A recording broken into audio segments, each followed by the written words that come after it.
boy Big T don't miss.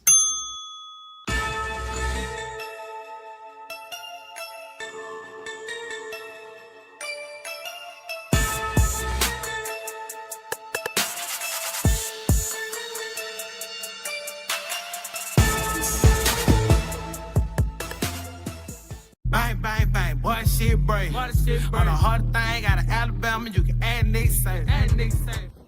Hello everyone, it's the Black Barbie representing the Hit Squad all the way from Ohio. So please like, share, and subscribe. Yo. I done met a lot of niggas in my lifetime. You can't keep it real with everybody, my nigga. Everybody ain't solid, everybody ain't 100. For real. Stick to your motherfucking self. These niggas ain't what they say they is. Know that?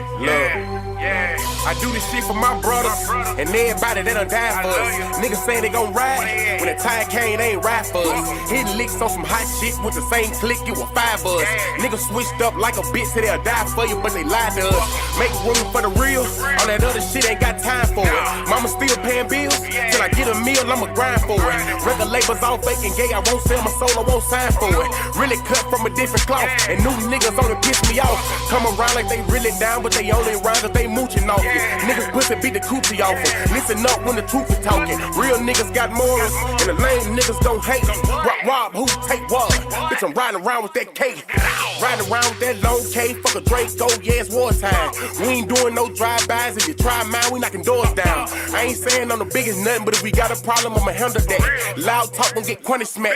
Turn this fat ass to a punching bag. Niggas saying it's on go when they see a nigga. Well, bitch, I'm a lunching pad. Hot shit for you fuck niggas. All love for the real niggas. Even if a nigga went blind and got paralyzed, I wouldn't feel niggas. See the pain in my city eyes that they traumatized and they still getting it. Forever smoke on Mac bands, long live smoking bean.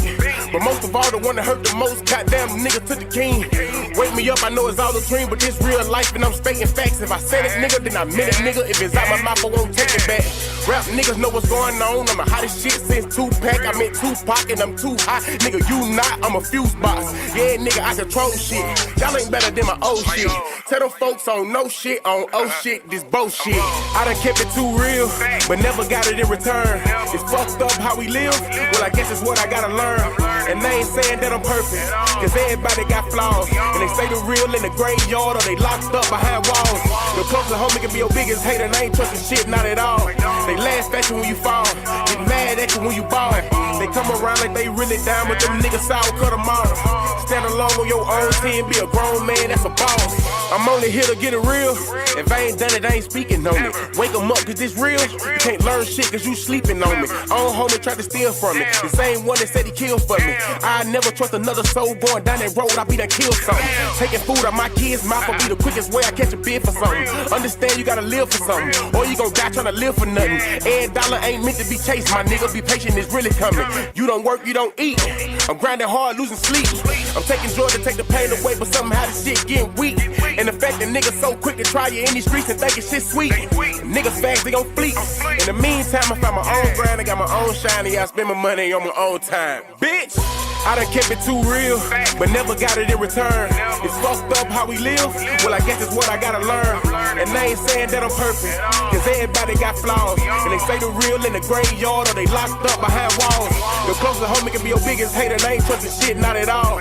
They laugh at you when you fall, get mad at you when you ball. They come around like they really down, but them niggas sour cut them off. Stand alone on your own team, be a grown man, that's a boss.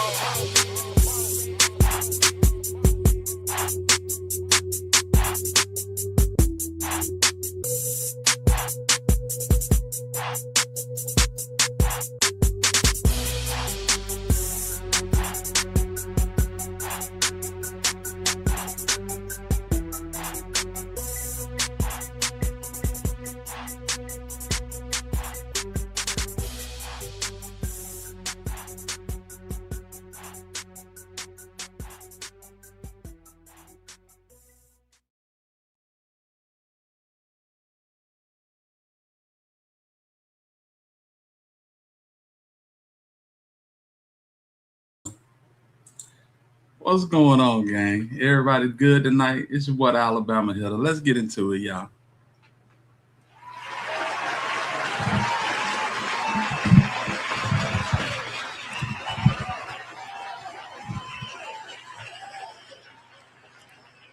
Man, let's go. Let's go. Hey, salute to everybody in the building, man. Hey, we got to go roll call. Let's go through the roll call. We got Divine Black Rose in the building. We got Positive Vibes in the building. We got my dog King Curly in the building. Young Rose, I see you. Tequila, what's going on with you? Salute to you, loved one. Clarinetta, what's going on with it? You know what I'm saying? I see we got Tyranny in the building. I hope that birthday was good for you, Tyranny. You know what I'm saying? Hey, man. 605, what's good with it, homie? Red Dog Music, I see you. Salute to you, home. We got the Black Barbie in the building. You know what I'm talking about? We got DJ Williams in the building. Salute to you, man. First time to see you in the chat, man. Much love. Appreciate you rocking out and supporting the squad, man. You know what I'm talking about? Yeah, man. Hey, out of the blue. I woke up this morning, them folks said, ain't no more free Foogiano, cause Foogiano free. I said, wow. What a time, boy, I tell you. Yeah, man, salute Hitter. Track, the best I heard in a while. Hey, man, salute to you, Cornelius. That's love, bro. Yeah, that's my dog. Bo the Kid, man, out of Chattanooga, man. That's my dog. Red Dog said, love the channel. Man, I appreciate the love, man. Real talk. Yes, indeed. We've been doing it for a minute. A little small channel, but hey, man, we have fun. We have fun and we enjoy each other company. And you know what I'm saying? We don't fabricate. We just go through the facts, man. You know what I'm saying? Yeah. So the boy Foogiano is free, dog. I said, boy, would you look at this? My boy done came out, he got twisted, he got a hair wash real good, you know what I'm saying? It's just good to see him, you know. And everybody's asking, is he gonna stay? Is he gonna stay on 1017? I highly doubt it, man. Just first and foremost, you know. It's crazy. Whole situation crazy. We got Angel, the real boss in the building. Salute to you, Angel. Good to see you here, man. Oh, we got a dog, Mac name Ace in the building. I see you, Ace. What's going on with you, man? Yes, indeed. But yeah, I just don't feel like he gonna stay put, man. I really don't. You know what I'm saying? This was this morning. Yeah.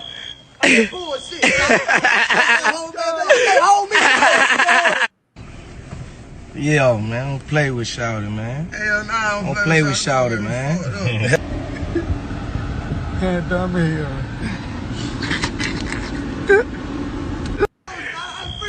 Yeah, man. So listen, whoever filmed him coming out this institution, they pretty much had they pretty much saying 1017 Foogiano. So maybe they know something we don't. You know what I'm saying? It's just crazy the way things are going for Gucci Mane right now. First of all, he came to Birmingham on Saturday, did a performance. It was nice. It wasn't nothing to write home about, you know. Then he'll be in ATL for I don't know the name of it. I think they call it an ATL day on the 24th. Is it the 24th? Yeah, I think it's the 24th. You know what I'm saying? And he one of the headliners, him and T.I. So we're gonna see how that turn out. Hey, that may be a crazy news day right there. Maybe he'll bring Foogiano out. Who knows? Is Foogiano in a halfway house or did Foogiano take it to the door? That's another question. We really don't know nothing right now. But the big question is, will he stay a part of 1017? That's the whole thing, man. We're gonna get back to that in a second. You know what I'm saying? I got a couple of stories I just wanted to go through. Just for covering sakes, some things I thought that was interesting.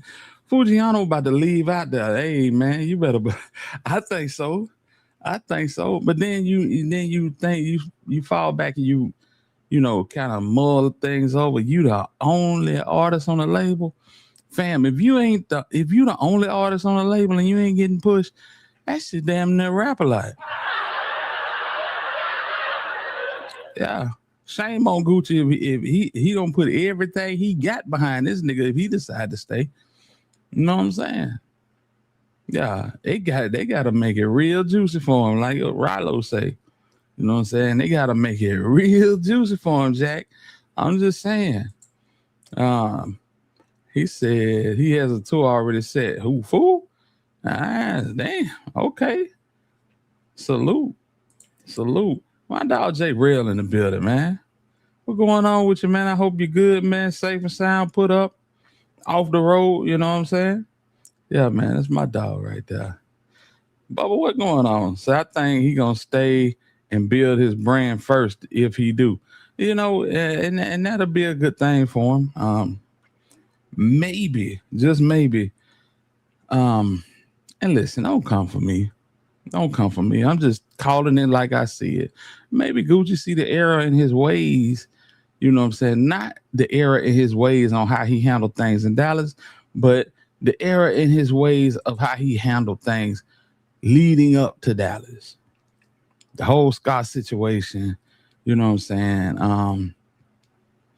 Just being more hands-on, man. He was signing these niggas and letting them run free, you know?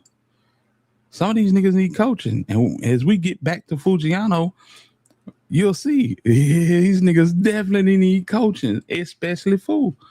You know what I'm saying? But yeah, man, I want to go over. I seen this shit.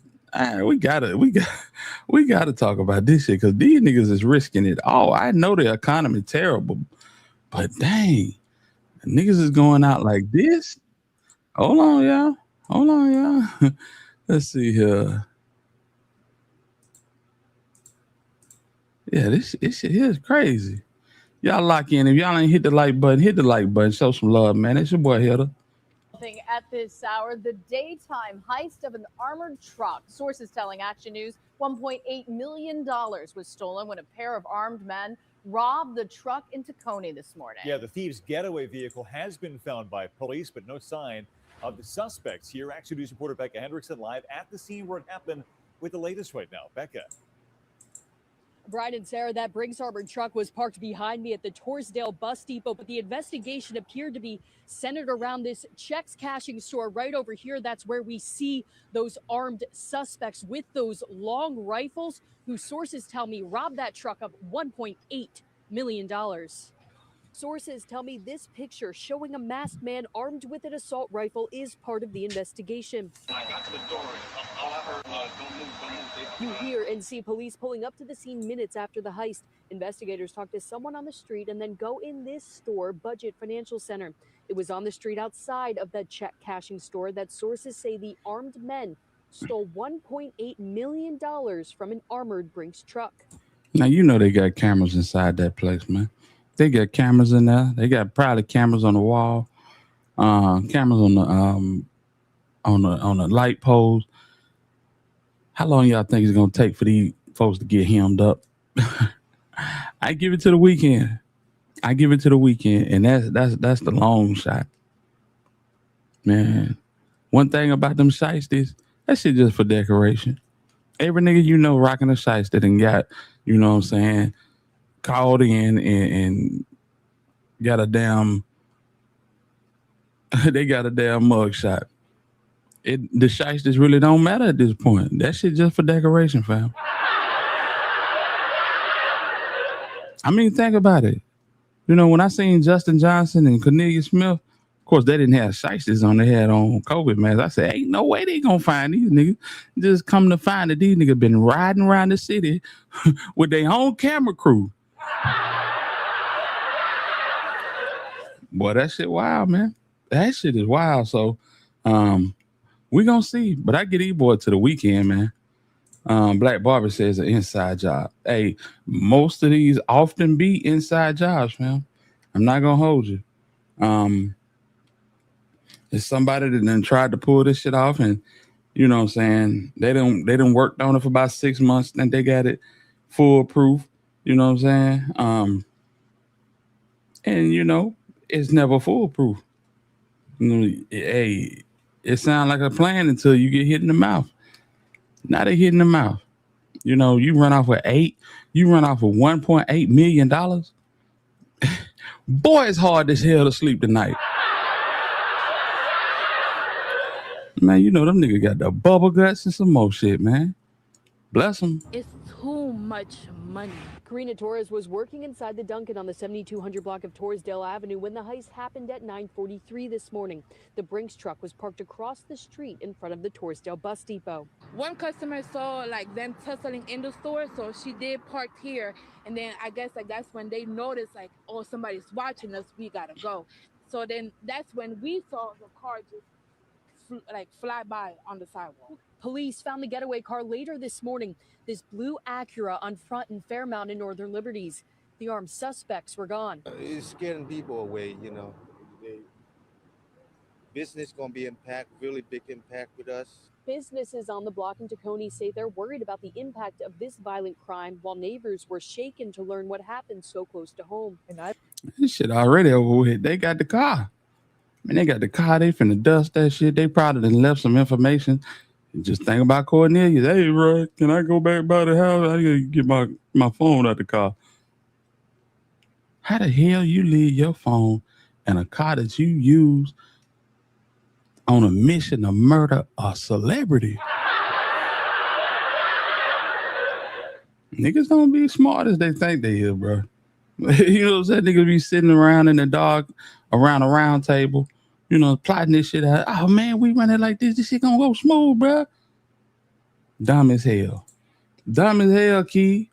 That shit never worked the way they planned it. I've been coming to this particular Dunkin' Donuts every single day. Workers say the crime makes them feel unsafe. So, you know, they could just bent over and then give me like everything.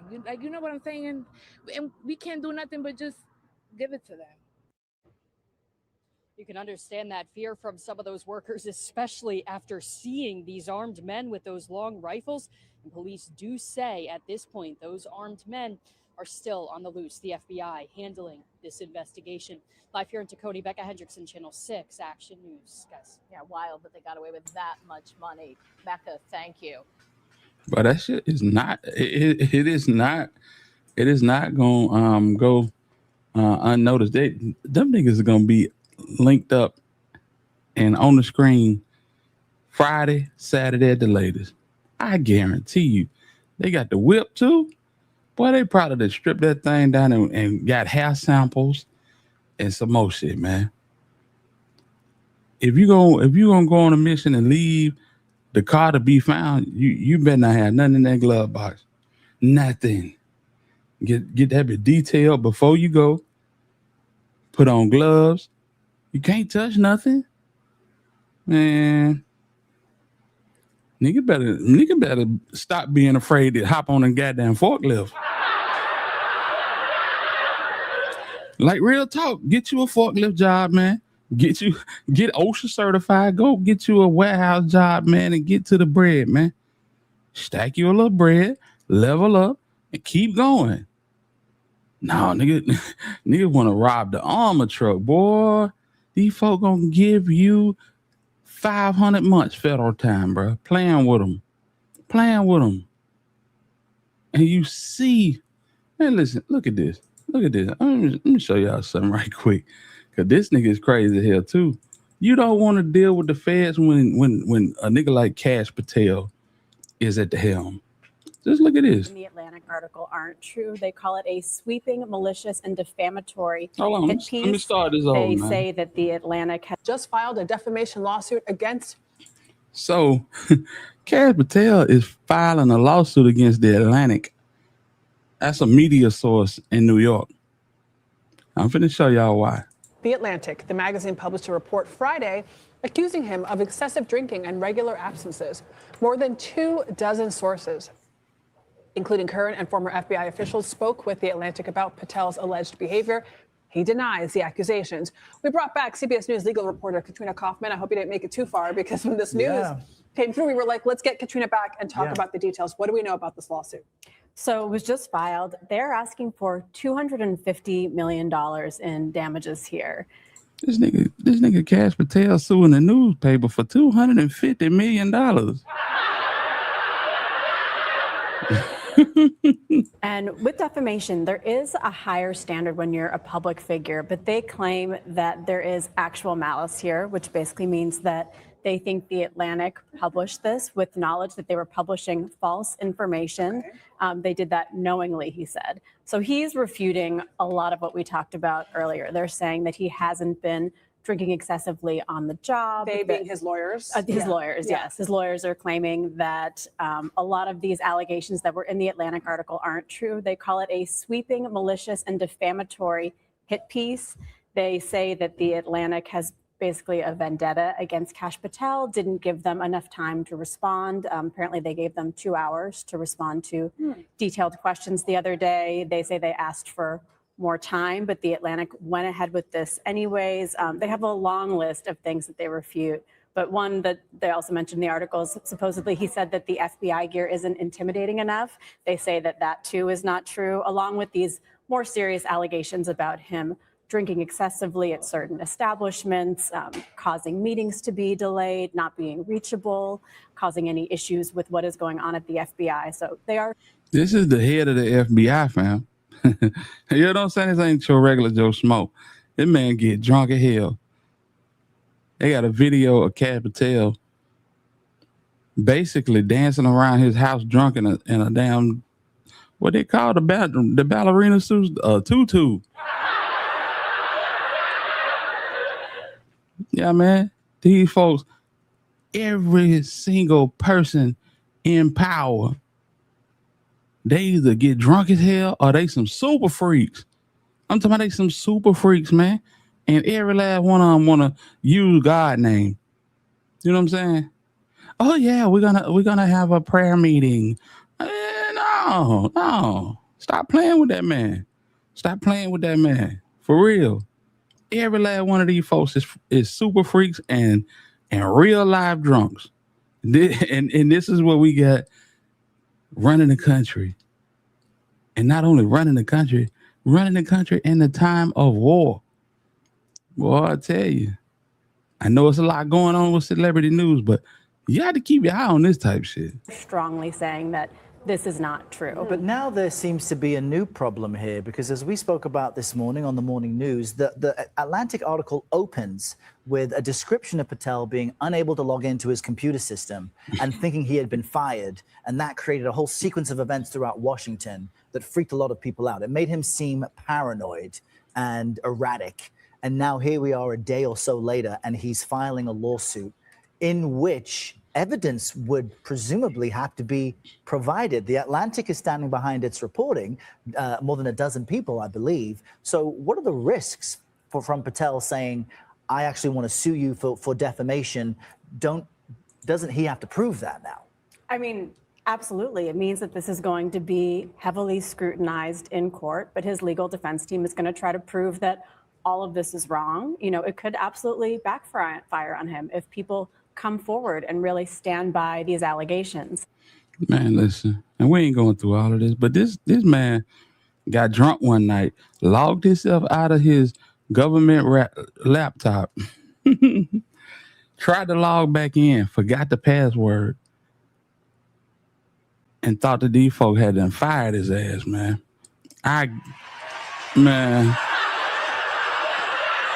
Hold on. He thought these folk had done fired his ass, man. I kid you not. This is the craziest shit I've seen in a long time, man. Dude had a tutu on, fam. Dude had a tutu on, drunk as a skunk. Yes. We gonna talk about the other dude that just got ousted in California. I forget his name. He got a weird name, but yeah, but it was calling call girls and you know, yeah, boy. But yeah, I'm gonna show a little bit more of this, and we moving on. We moving on, y'all. At the same time, these people spoke to The Atlantic on the basis of anonymity. People don't necessarily want to put their face to these allegations. There are a lot of risks and repercussions to that. He's spinning this on X. He tweeted on April 18th. We have that tweet.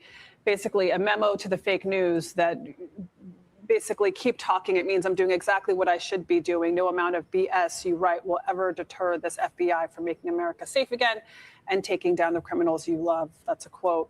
$250 million is not cheap. How do these legal teams get to the number that they ask for when they're involving these suits? I mean, that's a great question. They clearly have done their own calculation of the damages, the emotional, the reputational harm. I'm sure a lot of it is based on that. Mm-hmm. And here you're looking at video of Kash Patel celebrating with the U.S. hockey team. After they won at the Winter Olympics. Now, even this footage attracted negative criticism from an FBI director who he said he was there on official work business. He has a beer in his hand as he's, of course, celebrating a joyful win. But he has carried this reputation with him that he drinks excessively. How then can his lawyers prove that what's in the Atlantic article is not true if the sources are anonymous? I mean, they're going to try to get people to say otherwise. They're going to say, I mean, we do see him drinking there, but they're going to claim, oh, this was just, you know. Yeah, it's a celebratory event. We get it. But, yeah, Kash Patel, Pete Hegseth, all them niggas, they pour it up heavy, Jack. They pour it up heavy. And you don't want the director of war, as they call him, to be drunk as a skunk. These niggas called some very important shots. You know what I'm saying? They called some very important shots, man. And it's scary. I'm not even gonna hold you. It's scary. We already know what buddy name is? The 45, 47? Yeah. That nigga there? He's senile as hell. So, you know, they said that man asked for the codes. They had to tell him no. You know what the codes is. This nigga asked for the codes, fam. Like, for real? That's what we doing? This nigga wanted to push the button. Get his ass out of there, please. What the hell are y'all doing? Man, listen, to all of y'all, I don't vote. I don't vote. That shit ain't gonna work no way. It don't never work for me no way. Boy, y'all better get y'all some granola. Like Steven said, get you a bar of granola and chew on that and get you some spring water and go out there and vote. Goddamn, take your ass out there and vote. Hey man, try it. For real, just try it. Cause these motherfuckers here is out of control. They are out of control, fam. Man. Yeah. We need something new. We need something new. All right, that's all I got on that. But these are the people that's running. Kash Patel running the feds. I would not want to be locked up in no federal institution, fam. Yeah, this ain't the time. This is not the time. These folk out of control. Real talk, man. Anyway, on to some more stuff before we get to food. I wanted to talk about this. It got sent to me, and I didn't think about it. I don't know why I didn't think about it, but Tory Lanez, y'all. Tory Lanez, that's where we're going. Voting is a popularity contest. We need no government.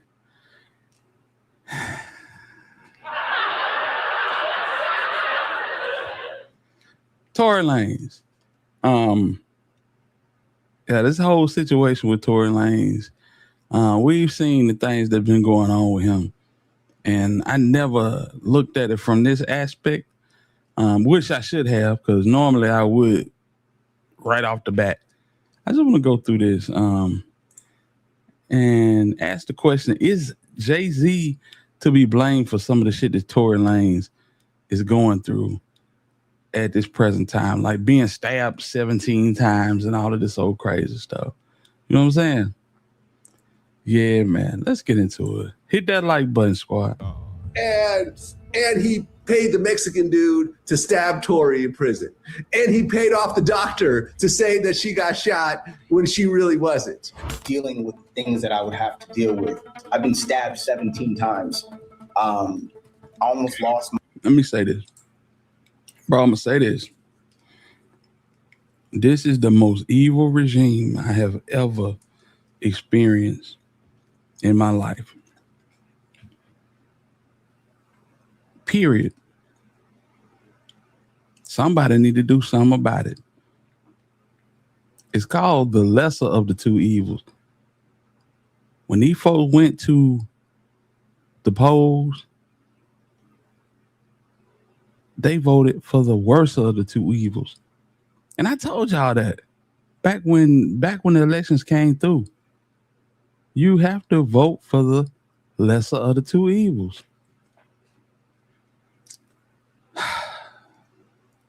So I get what you're saying. But to say we don't need no government, I don't know about that. My life. Been decided, and the judge blatantly showed on that date that it really didn't matter what anybody said. It was supposed to be a forum in which it would be decided based on all the extenuating circumstances, etc. But it had already been decided behind closed doors. Y'all, I don't know about this one. They're saying that Jay-Z allegedly has inmates on payroll moving for him and moving from behind bars. That's what one insider locked up is claiming, and it only gets worse. Now listen, 17 times. The Mexican dude that was locked up with Tory Lanez went ham on him and hit him like 17 times. Yeah, I'm surprised he made it because when that news broke, I fully expected him not to make it. You know what I'm saying? Whenever the industry is tired of someone, yeah, and they called this dude by name. You know, Tory Lanez and his dad. His dad is so loud and obnoxious. He's a pastor, but he is loud and obnoxious as hell. So I'm pretty sure Jay-Z don't care too much for these people. You know, he tried to get him to Rock Nation, and it didn't work. Another one of these guys that keep preaching independency, and you see what happens. It's gonna get worse because, yeah, exactly, fam. I agree. Jay-Z doesn't have anything to do with this. He's just easy to blame. That makes sense too. Jay-Z should be embarrassed and jammed up. He needs to reap what he sowed with his lame ass. I tell you what, take them pregnancy tests. Take those tests for that big nose boy that keep running around here saying that you a daddy. How about that? New court filings are now raising serious questions about whether Jay-Z had anything to do with what happened at Tory Lanez inside prison. And I'm not talking about rumors anymore. I'm talking about a brutal thing that left him with a collapsed lung, permanent scars, and now a $100 million lawsuit pointing straight at system-level failure. So after he was assaulted by an inmate last year in a prison, Tory Lanez is now suing the California prison system for $100 million.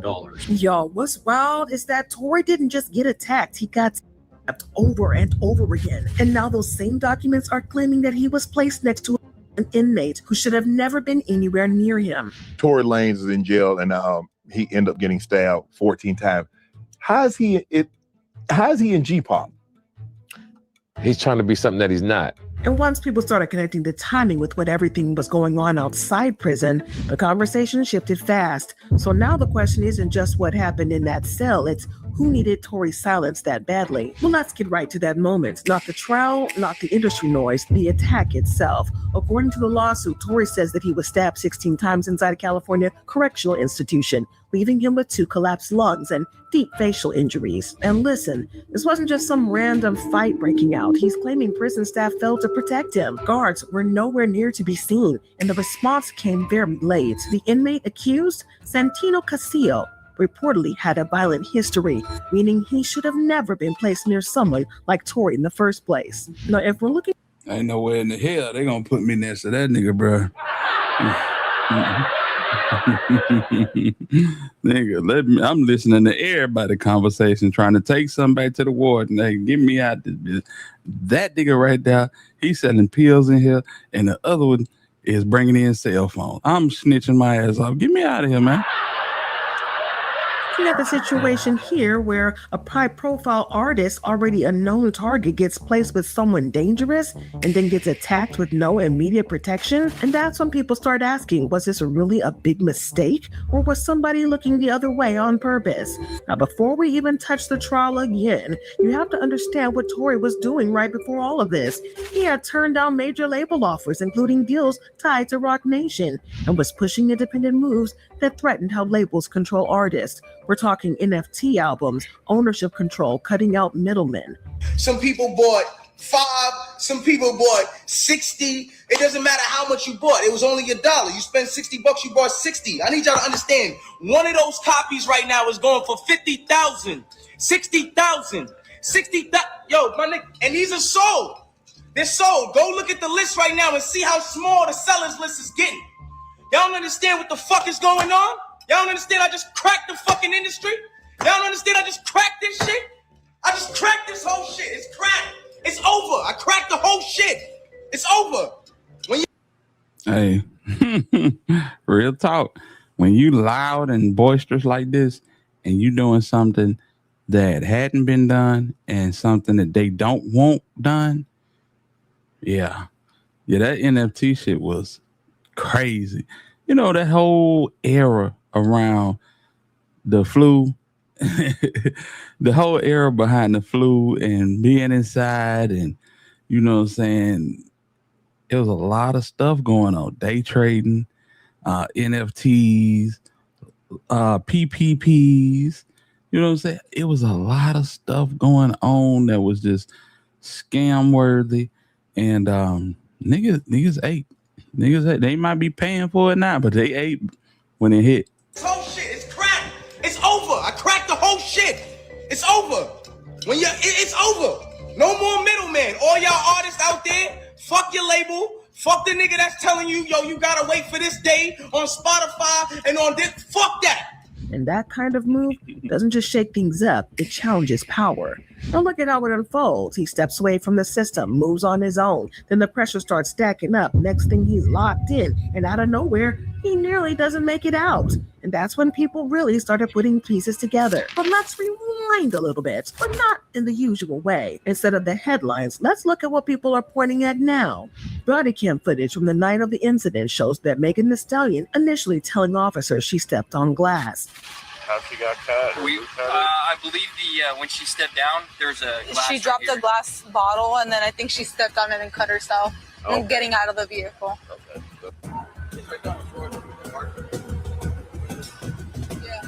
That clip changed the conversation again because now people are asking why the story evolved over time. Then you have claims circulating online that Kelsey's bodyguard said Kelsey was the shooter, not Tory. But listen, not everything online is confirmed. But what really matters is how these claims are stacking up on top of each other. And suddenly what looked like a clean case starts looking a lot more complicated. Now here's where it gets even heavier. Supreme Court of the United States already shut it down, so Tory's case isn't getting another review. Okay, so first up, Tory Lanez. This nigga look horrible, bruh. This nigga look like a whole essay around this bitch. Yeah, man. So 10 years, 10 strong, boy. They did not play with this boy. It make you think what would happen if Dirk actually get convicted, man. Whoo, boy. To be honest, I think Kelsey popped Megan.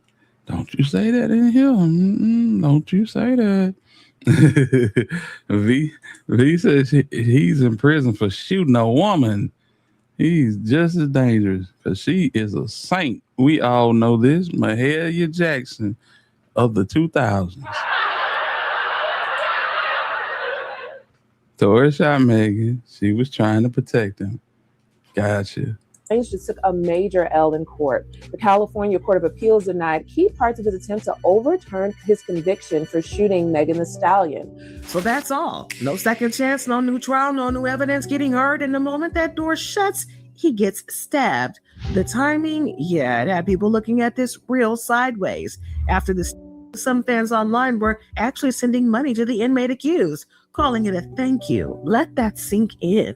A man almost loses his life and the parts of the internet are celebrating it? And once that started trending, the tone around this whole case really shifted. Because now it's not just about facts anymore, it's about narratives. The things get even messier from there. DJ Vlad came out and admitted he posted a fake tweet about Tory and Rock Nation. Y'all remember this? This shit went viral so quick. So Tory was an immigrant with an illegal gun. That's what got him 10 years. I believe that. And I didn't think about it like that, Divine Black Rose, but you're absolutely right. You are absolutely right. What's up with it, Keita? What's going on? I'm shocked that Foogiano is home. Gucci effed everything up, though. Man, do you know how crazy that would have been if he'd have had both of them boys on the same page? Whoo! Pooh had to go with his mood, though. God bless him. Salute to y'all. Y'all hit that like button, man. I think we got half the like buttons of the people that we got in the chat. So y'all hit that like button for your boy, man. Just to prove how easy it is to manipulate public opinion. I got paid by Rock Nation. Jay-Z paid off the jury. And he paid off the judge and did a verse for the judge's grandson. Whatever stupidity you put out there, there's going to be millions of people that eat it up. And I was right. And that right there flipped everything again. Because now people are wondering if fake narratives spread that easily. Yeah, they spread that easily. And that's why people don't like Vlad, because you hold too much weight in the game to be popping out talking about some April Fool or I was playing with y'all or these is jokes. You cannot do that. In this day and age, you are a top of the line media provider. You can't do that type shit, man. That's Bush League as hell. Y'all know who do that type shit. Free him. How much of what we've seen is actually even real? But this is where things start to feel way bigger. Online people are now claiming that Rock Nation and Jay-Z had influence across the case, from how the jury moved to how the media framed it. But to be clear, these are allegations, not proven facts. But what matters is how often his name keeps showing up in the conversation. And now with Tory nearly losing his life inside prison, well, those same accusations are being brought back into focus because people are asking one simple thing. If someone wanted them quiet, what's stopping them? Now step back for a second. Jay-Z isn't only connected to music, his reach stretches into policy too. He co-funded the Reform Alliance, which worked with Gavin Newsom on criminal justice reform laws. Chocolate, where you find that at? Where you hear that at? So now you've got the industry influence, legal influence, and connections at a policy level. And when people see that, they start asking deeper questions, not just about what happened, but about who has the power to shape outcomes. And this isn't even the first time people have talked about this kind of thing. Ice Cube once talked about how artists at the top can control or trap newer artists in systems that lead to prison or worse. Same people who own the labels own the prisons. Literally the same people? Literally the same people who own the labels own private prisons. The records that come out are really geared to push people towards that prison industry. But they didn't make you write those lyrics. It's not about making somebody write the lyrics. It's about being there as guardrails to make sure certain songs make it through and certain songs don't. And we was talking about this just the other night, man. Just the other night, talking about how they steered the narrative from, conscious black rap to, straight gangsterism, horrorcore, you know what I'm saying? This type of imagery, that's what made the videos so effective. Because not only do you get the music, you get the image to go with it. So now, guess what? Everybody in the back of Kmart buying the Dickies out, Yeah, everybody got on Dickies and flannels, wearing Chuck tees, and it's like, boy, we ain't nothing but a bunch of minions following the trends, fam. Like, I myself did it as well. So when people look at Tory's situation now, they don't see it as isolation. They can see a pattern. Now go back to that prison cell, same facts, but they hit different. After everything you just heard, a high-profile inmate stuck with someone known to be violent, guards nowhere in sight, response dragging when it mattered the most, and now Tory is straight up saying the prison acted with deliberate indifference. But once you connect that with everything happening outside the walls, the word indifference starts to sound a lot different. So here's what really caught people off guard. Tory actually made it out alive. His father came out and said he's recovering, even doing better than expected. The reports in the hospital is that he is doing remarkably well. But surviving doesn't erase what happened. It just means the story isn't over yet. Now Tory's hitting back the only way he knows how. He's fighting a $100 million lawsuit, asking for $1 million for each wound and $10 million over the damage to his face. He's also claiming his songbooks were taken while he was recovering, and those contained unreleased material with major value. But this isn't just about violence, it's about loss, control, and who benefits from both. And this brings everything full circle. You've got a controversial conviction, a denied appeal, a near-fatal prison attack, and growing allegations pulling powerful names into the conversation. And now court documents exposing failures inside the prison system are making people look at everything differently. Because the real question isn't just what happened to Tory. It's, was this just a system failure? Or did someone make sure he didn't walk out of there the same? So ladies, when did Tory get locked up? Was it 21 or 22? I'm just trying to see. And maybe he could use some of these federal programs to get his shit cut. First Step Act, situations like that. But when did he get locked up originally? Was it 21 or 22? now I gotta ask you, Chad, why was he placed with that inmate? Why were the guards missing at that exact moment? And why does his name keep getting tied to powerful people every time something goes wrong? Because if this was random, it's about one of the wildest coincidences we've ever seen, at least for a hot minute. But if it isn't, then this story is way bigger than anyone thought.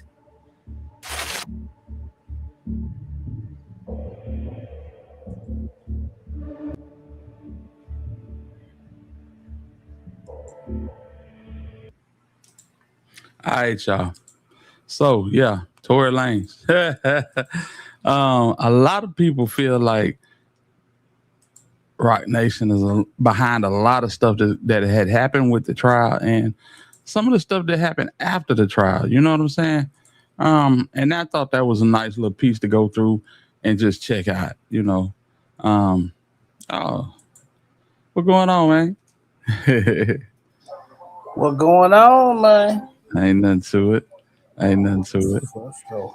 So listen, hold on. Say it's prison, but they not babysitting Tory. Yeah, exactly. I get it. 2022. So yeah, by 2030, that'll be an 8-piece. So I think about 2030, 2031, he'll be eligible. We'll see. That's crazy to have a star that big to get locked up for 10 years. Golly, boy, I tell you. It's sad. But yeah, you know, you can't move in certain circles, you know. Megan Thee Stallion and, you know what I'm saying, other girl, I forget her name. But yeah, man. Sometimes you gotta sit your ass down. And Tory Lanez ain't that type. He the type that walk around and beat his chest, you know what I'm saying? And basically, you know, he got a short man complex. And that shit will get you every time. Every time, fam. Especially if you got a little bit of money behind it. Every time. Look at how Charleston White handling folks. Look how Mo 3 handled folks when he got a piece of money. You know what I'm saying? That short complex will do it every time, man. And that ain't a diss or a slight to nobody, man. But that shit is crazy. So Chocolate said, what'd she say? Let me go up here. Okay. She said, what you think about 50 and Finesse link up, Hilda? I'm gonna tell you this. with the 2 places that you just sent me, I've heard one other place say that. And when I went to look for it, I couldn't find it. But we're going to go through it. We're going to go through it. See, something like that would be viral. I mean, it would be viral. Like this morning when I woke up and seen Foogiano had got out, you could not refresh your feed without seeing something like that. That's the only thing that, you know what I'm saying, makes me feel, you know what I'm saying, iffy about it. But I'm going to show y'all what we talking about. And man, let me out the contract, bro. What we gotta do? What I gotta do? Why I gotta meet you? The whole world hear me asking you, bro. What we gotta do? I just talked to Baby J. I still ain't talked to you. I did business with you. I ain't do business with Baby J. I did business with you. And you tell him I ain't trying to pull up. Who? Who ain't trying to pull up? Trump alone.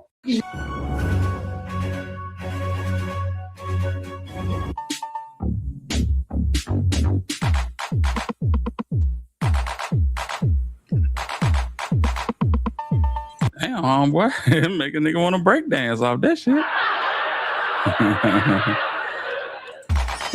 When a rapper faces a difficult contract in the music industry, their only option is to earn substantial money and buy themselves out. However, navigating this situation becomes increasingly challenging due to the millions involved and the financial limitations of most of these rappers. But Finesse2Tymes knew his only chance was to ask other rich rappers to help buy him out of this contract with...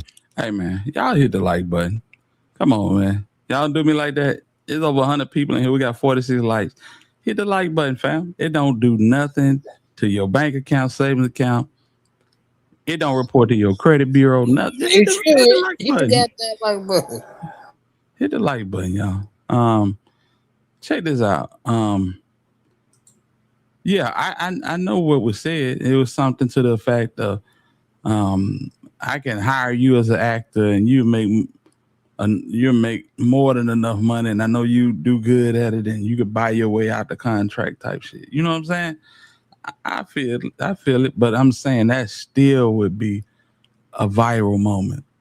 I seen it in 3 places, and when I went back to do the research on it, I couldn't find that tweet.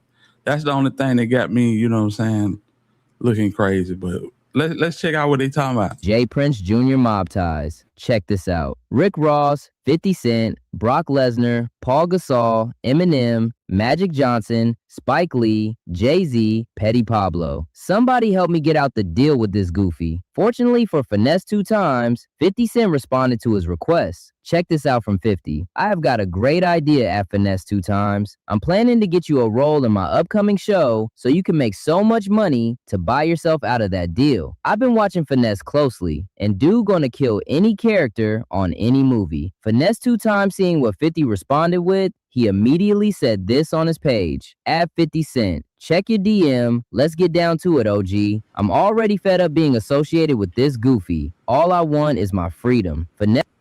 Man, come on. Come on, man. Yeah. And that only gonna lead to Junior want to hold them more because the bag gonna get big. I mean, you legally can't hold a person for more than what they owe you. You see what I'm saying? So, but what I'm saying is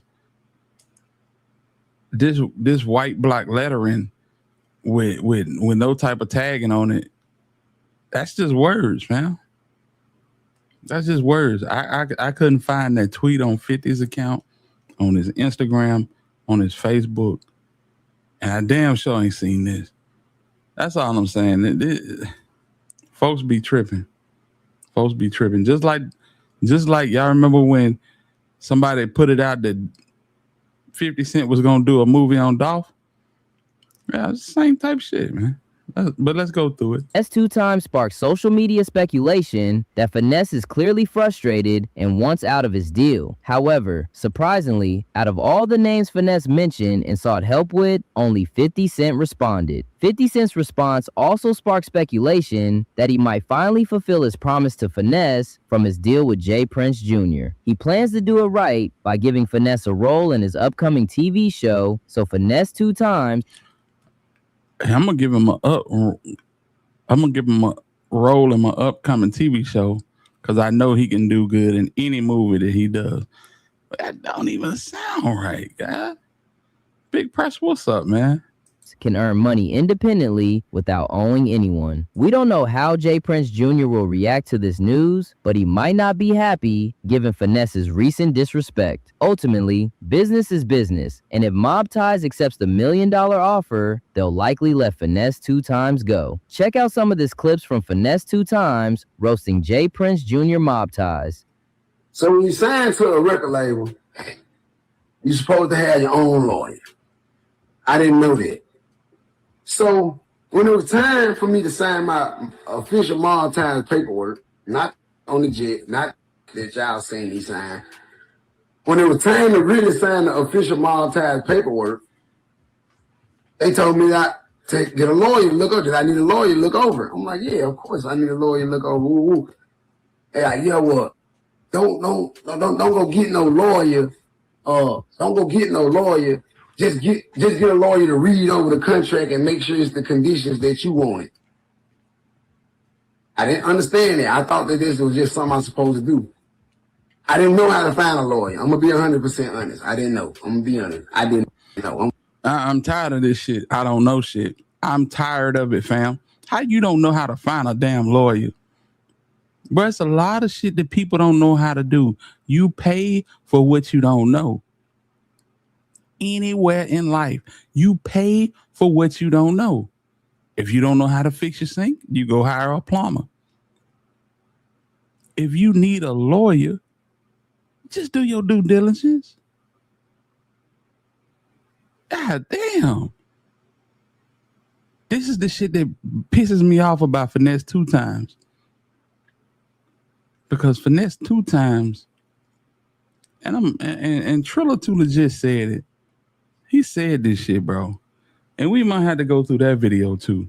I'm not even gonna say what he said. I'm gonna let this run, and we're gonna go through that video, and then we get to Foogiano, man. A month out of doing a 5-year deal. First, I don't know nothing about it at all. A couple days later, call back and say, we found you a good lawyer. His name is Balaji. He Big X the plug manager now.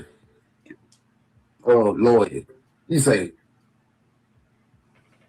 now mind you, I don't know that the lawyer don't, the labor don't supposed to get me a lawyer. How can a lawyer fight for me if y'all paying on me? How can the manager fight for me if the manager is your dad? Say what, Cybers? Major conflict of interest. All you gotta do is get a lawyer, he can get out of there. Yeah. I don't know how to get a lawyer. That's the dumbest shit I done heard. That shit made my blood boil a little bit, my nigga. I hate when a nigga, and he be the main one. I didn't know no better. I didn't know no better. Man, get the hell out of here. I had a management contract with Jay Prince. I didn't know that your manager and the label don't supposed to be a part of each other. It's like a conflict of interest. I didn't know that. But y'all did. And y'all didn't tell me. Y'all let me do it. For you being a career criminal, I'm pretty sure that you heard the term, ignorance of the law is no excuse. It's no excuse, man. How you gonna blame these people about stuff that you don't know? I said it before, I'll say it again. You pay for what you don't know.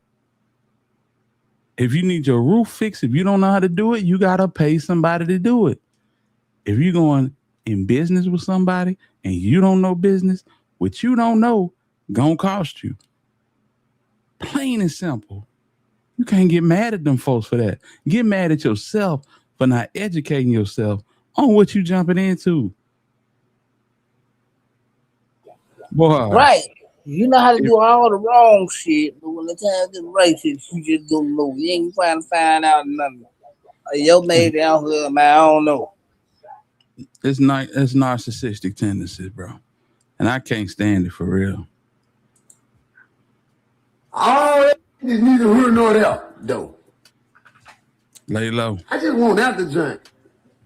I ain't trying to, I don't think I got no case. I don't feel like I can go at y'all and win no money. I ain't trying to be tough and bully or extort nobody. I just ain't going.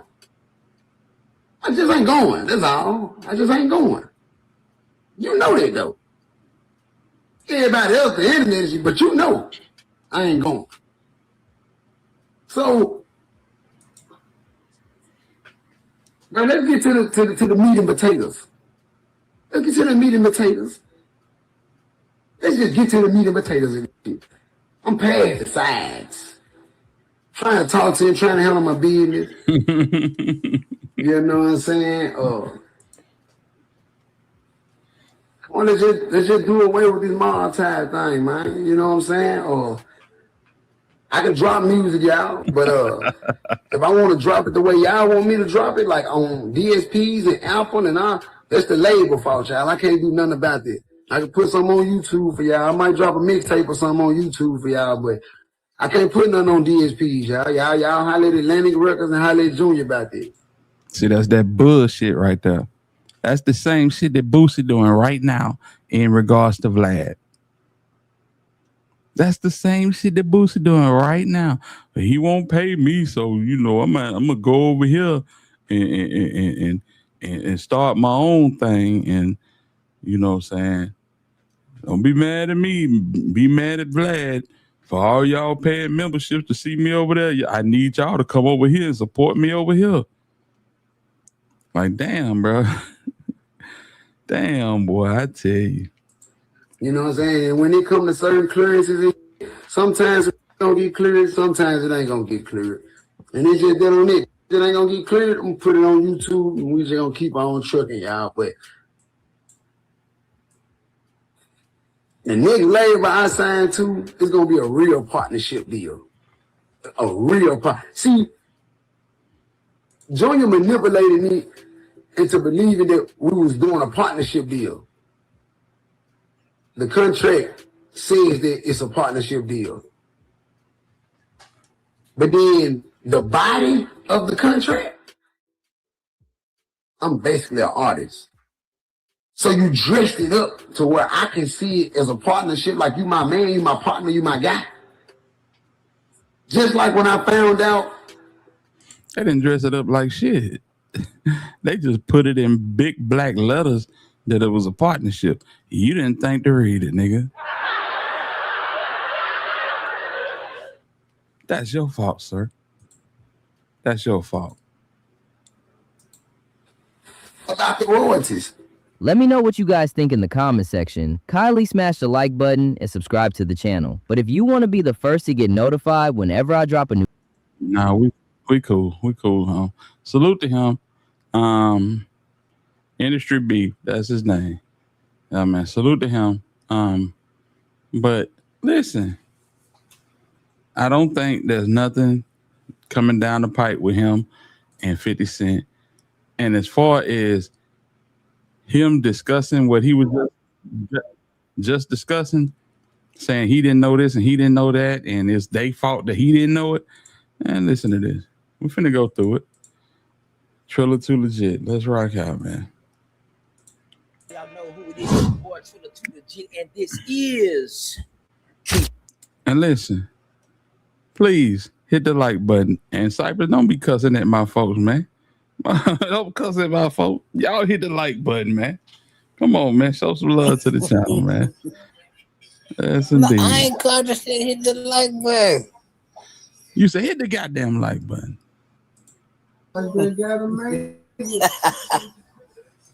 Yeah, let's do this. There we go. Yeah, man. Boy, I love that. Somebody just came up in the back chat and said, niggers. Hey, you out of here. You out of here. There you go. MC Nemesis on Spotify Radio. MC Nemesis. Man, listen. No. Hit the motherfucker door. Bitch, get out, ho. I will. It's fuck you, ho. Get out, ho. Dumbass bitch. But just like I was saying, though, Shit get real, man. Let's go to Triller Too Legit. Been it real with Trill, the Correct Me If I'm Wrong podcast. This is the hottest show right now on YouTube. These are facts. Today, we are celebrating because we finally made it to 2 million views. This is all my content. I'm not reposting nobody's shit. This is why I celebrated. Of course, niggas is getting 300-400 million views. But for a nigga to come home from the penitentiary and put this shit together and put this shit in motion, is very special to me. Today's episode is brought to you by Better Picks, the world's greatest sports betting platform. All you got to do is download the app and get you some motion. Also, this episode is now on the 2 Legit TV network. We got another show called I Said What I Said featuring Miss Didi, baby. And then I have another platform coming today. We'll be filming the first episode of that. Let's get into it. Finesse2Tymes.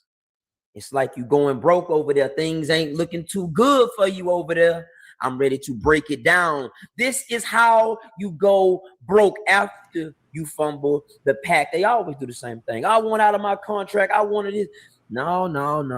That's what I'm saying, bro. You sign some dumb shit, and then you want a nigga to just release you. That shit is crazy. And you need to watch it. All money ain't good money. That man went to, I want to say Dearborn, Michigan, somewhere like that. And them folk, they told this man to park 3 blocks away from the venue and walk. They didn't have a parking space for him by the door. So basically, Finesse2Tymes just left. They told this man he had to park 3 blocks away from the venue, and he went live showing it. It was hella traffic. It was jumping.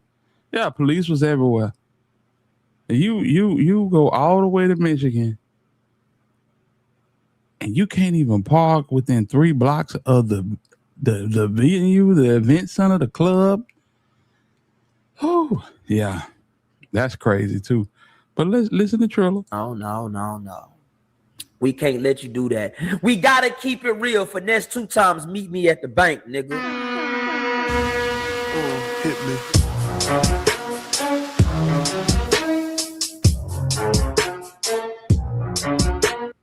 All right, y'all. So y'all know what it is. Y'all know who I am. I am the richest blogger, Mr. Triller Too Legit. Correct me if I'm wrong. The finger's pointing. We are in here. Y'all know that I have went viral as of lately. So listen, y'all. When the live stream goes off, go to the regular comments, not the live comments, but the regular comments. Swipe to the left. It'll give you the option to hype the video. Hit the button at the bottom of the screen, and there you go. So yeah, on live streams, you can't hype the video while it's still in progress. So that's the way it goes. We'll talk about it, you know what I'm saying, before we shut down for the night. Because I am vocal. I am the first person basically in history to speak out against the Mob Ties, the Rap-A-Lot connection, right?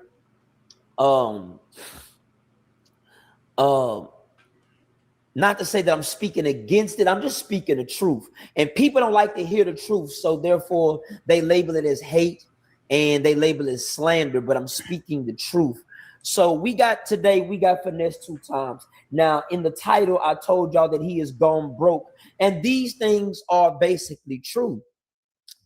Finesse2Tymes was given, first off, when you came home from prison, you was picked up in a Sprinter. You was dropped off. Y'all flew back in a private jet. I mean, all type of shit happens. But it's very rare that a rapper can come home from prison and get on like that. You know, Max B, Bigavelli did it, but he hasn't released a hit song for real. He's got a partner named what's his name? French Montana, that's super rich for real. But Finesse2Tymes signed a Mob Ties, and a funky ass contract came out where he is signed to Mob Ties and J Prince Entertainment. That means 2 paychecks are issued at the same time that Finesse2Tymes gets his paycheck. A lot of y'all in the streets are basically saying, oh, that's wrong. But no, it's not wrong when a nigga has to recoup the money that he's invested, right? So Rap-A-Lot didn't speak out against me when I spoke on that, right? So I don't know why they get mad when you speak on the negative. When y'all play stupid games, you win stupid prizes. So long story short, fast forward to the point, Finesse2Tymes had an opportunity to become a rich, successful businessman. Again, I'm gonna break it down to all you rappers. Rap is not what get these niggas rich. It's their investments after. Boosie may make money doing this and that keeps the bag going, but Boosie has investments. Jay-Z. Yeah, I saw that Divine Black Rose. Yeah, that shit was crazy. And what he's saying is real too. You gotta do some type of investing, fam. Yeah, you can't just, you know what I'm saying, go off this rap money. You know what I'm saying? And that's what niggas be doing, especially niggas like Finesse2Tymes. Soon as a nigga do a show, oh, he doing spreads and throwing money on the floor and all this shit. Nigga, you just got a paycheck. I wish I would go live every time my deposit hit and just start throwing money on the floor. That's the equivalent to what Finesse2Tymes be doing. You know what I'm saying? And if you look at the grand scheme of things, knowing that he just got a back end, that money, that ain't no real money. If you in the lane in the line of work that he's in, $5,000, $7,000, when at one point in time he was pulling in $50,000 and $60,000 a show. Think about it. Z made $250 million off rap. If he just would have rapped, he would have stayed stagnant like the rest of them. He took that money and invested in things. Let's say you invest into 5 or 10 different businesses that keep going and they make money while you sleep. But long story short, you're making 100, 200, 300,000 every other month on a business that you invested. See, Finesse2Tymes squandered that away. His first 10 days home, he had $250,000 to his name in his hand. He went from a nappy ass perm rapping in the motherfucking day room to $250,000 in a tour schedule book, right? $250 and a tour schedule book, anywhere from 60 to 50 bands a show. You blow that? Come on, man. So I don't find it cool that Jay Prince is trying to get out of his contract and he's screaming this and he's screaming that. Now let's fast forward back to when I had a problem with Finesse2Tymes. Of course, I have the paperwork on Finesse2Tymes, but none of y'all are going to stand on business, so it's a waste of time even speaking on that. We're moving past that. If y'all could remember, Finesse2Tymes said I was going to die when I said these allegations. Here I am still alive to this day, so that let y'all know what type of nigga these individuals is. Finesse2Tymes jumps out and goes, I want to get out of my contract. Just let me out of my contract, man. We're not going to do that now that the buzz is down. We're not going to try to get out of our contract and move on to greener pastures now that you have learned the game. Because before that you learned the game, you was not going anywhere. The Moneybagg Yo situation only came about because of Jay Prince and them. Them people really don't like you. Whether you ghost wrote for that nigga, whether this or that, Moneybagg Yo is the guy and he's up for real. And we got allegations out on Moneybagg Yo because it's starting to look true, because here it is. You ain't came out with no new music and you ain't coming out with no hits without Finesse2Tymes. That's just kind of weird. But we're going to turn the page on that. That's a whole nother day. So Finesse2Tymes is screaming to get out of his contract. But let me explain to y'all why he's screaming to get out of his contract. The motion is over with. He's already soared here. So when you see, you know, artists like Cardi B and Tekashi and all these other people, Finesse2Tymes raps better than all of them. But I must say, these people's careers reached a different height because they immediately went into investments. They were charging $300,000 at one time for a show. Niggas had to pay $250,000 to book Tekashi 6ix9ine. I think Finesse might have got up to 40 or 50,000 maybe when he was one of the hottest new niggas in the streets.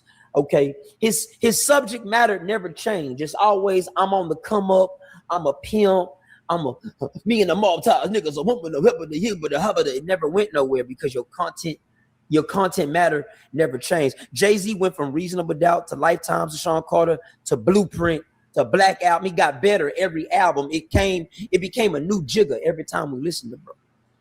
Okay. And this is what I was saying the other night, fam. And nigga don't want to hear about your sexual escapades every time you hop on a beat. You know what I'm saying? One of the hardest raps that he spit since he came back was the LA Leakers freestyle. That's one of the hardest raps he did, bro. But all of this, you know what I'm saying? All of this shit you be trying to do, rapping about what you and Sugar be doing, and you know, nigga don't want to hear that shit, bro. I don't. Baby, come with me and let's get full of these drugs, baby. Nigga don't want to hear that shit, bro. Come on, man. Spit that shit. Lil Baby got better. He started with Drip Too Hard, and then She Be in the Loop. We Be in. He just got better with over time. NBA YoungBoy got better over time. Finesse2Tymes stays stagnant. That's another thing I want to teach you artists. You cannot be afraid to jump out there and try new shit. You know, Lil Baby comes out with California Breeze. Take her out to eat. Have a little party. You know what I'm saying? Long story short. So Finesse2Tymes, you running off on the plug on bowls, you buying jewelry that you don't even wear no more because you might have sold it. Things have gotten ugly over there. Now it's crazy that you want to turn your back and talk shit to the people that protected you. Mob Ties moved with you everywhere from to and fro around the continent, protecting you. When I came home and I was on your line, Mob Ties is who called me and told me to chill. That's their investment. And I respected it, right? So I'm trying to figure out why all of a sudden you want out your contract. Tell the people the truth. You're not getting booked. You're taking $5,000 and $10,000 shows. You're taking $7,000. You was booked in Bryan College Station for $7,000. Correct me if I'm wrong. Correct me if I'm wrong. 7,000 is wild when you was getting 50 and 60 or so. That shit is crazy, man. Just think about it. Your catalog, I don't know who owns your catalog, but you have jumped to streaming. You are basically, now you're starting. What's up, Cypress? Then he said, Boogie not doing that show with him cost him like $17,000. Yeah. I mean, you done burnt bridges, man. Nobody want to, just because you know what I'm saying? Man, listen, hey, man, I didn't know no better. That's the sorriest apology you can give a nigga, bro. So what he gonna say is, man, don't worry about it. Don't worry about it. And not gonna have no dealings with you. But now you mad at the young nigga because he don't want to deal with you? Boy, you crazy. You crazy, bro. To figure it out. You start nickel and dime for your money, right?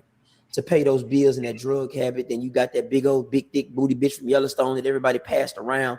You now have to supplement that cash. So you're turning into a streamer.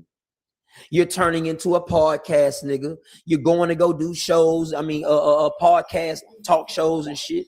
You're starting to figure it out, right? You're doing things outside of your catalog. Just like another underachieving rap out here in Houston. He wants to be a podcaster now because his raps never made no money. But Finesse, you never bought no real estate.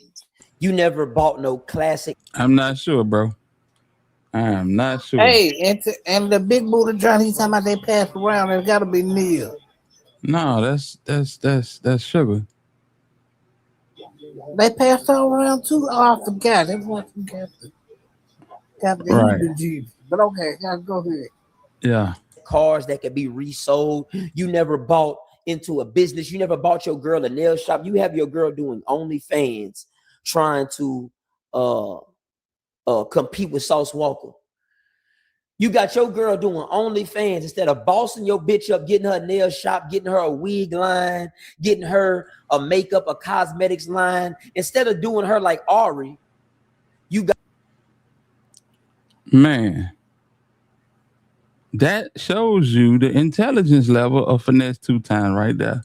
Instead of putting this girl somewhere where she could flourish, have her own, she could sell lingerie, fam. She could sell lingerie. If she don't do hair, she don't look like she do much. You know what I'm saying? She always got a plate in her hand. Well, shit. I mean, get her a restaurant. Get her a restaurant, fam. You got your girl doing XXX behind a freaking paywall, my nigga. That's the deepest of your intellect. That's the shit that you do when you stuck in the hood, bruh. So basically, you are leasing your girl out over the internet and letting people watch. And that's the only thing you could have did, bruh. As much as she be cooking, she should have her own restaurant. Like, for real. And y'all in Houston? Come on, man. Yeah, they'll be booming if they would have just came on out with it, bro. You right. Yeah, for real. But this nigga went to the very lowest end of the totem pole and said, you know what? Hell, let's just have sex in front of the camera for the people. And you got children, fam.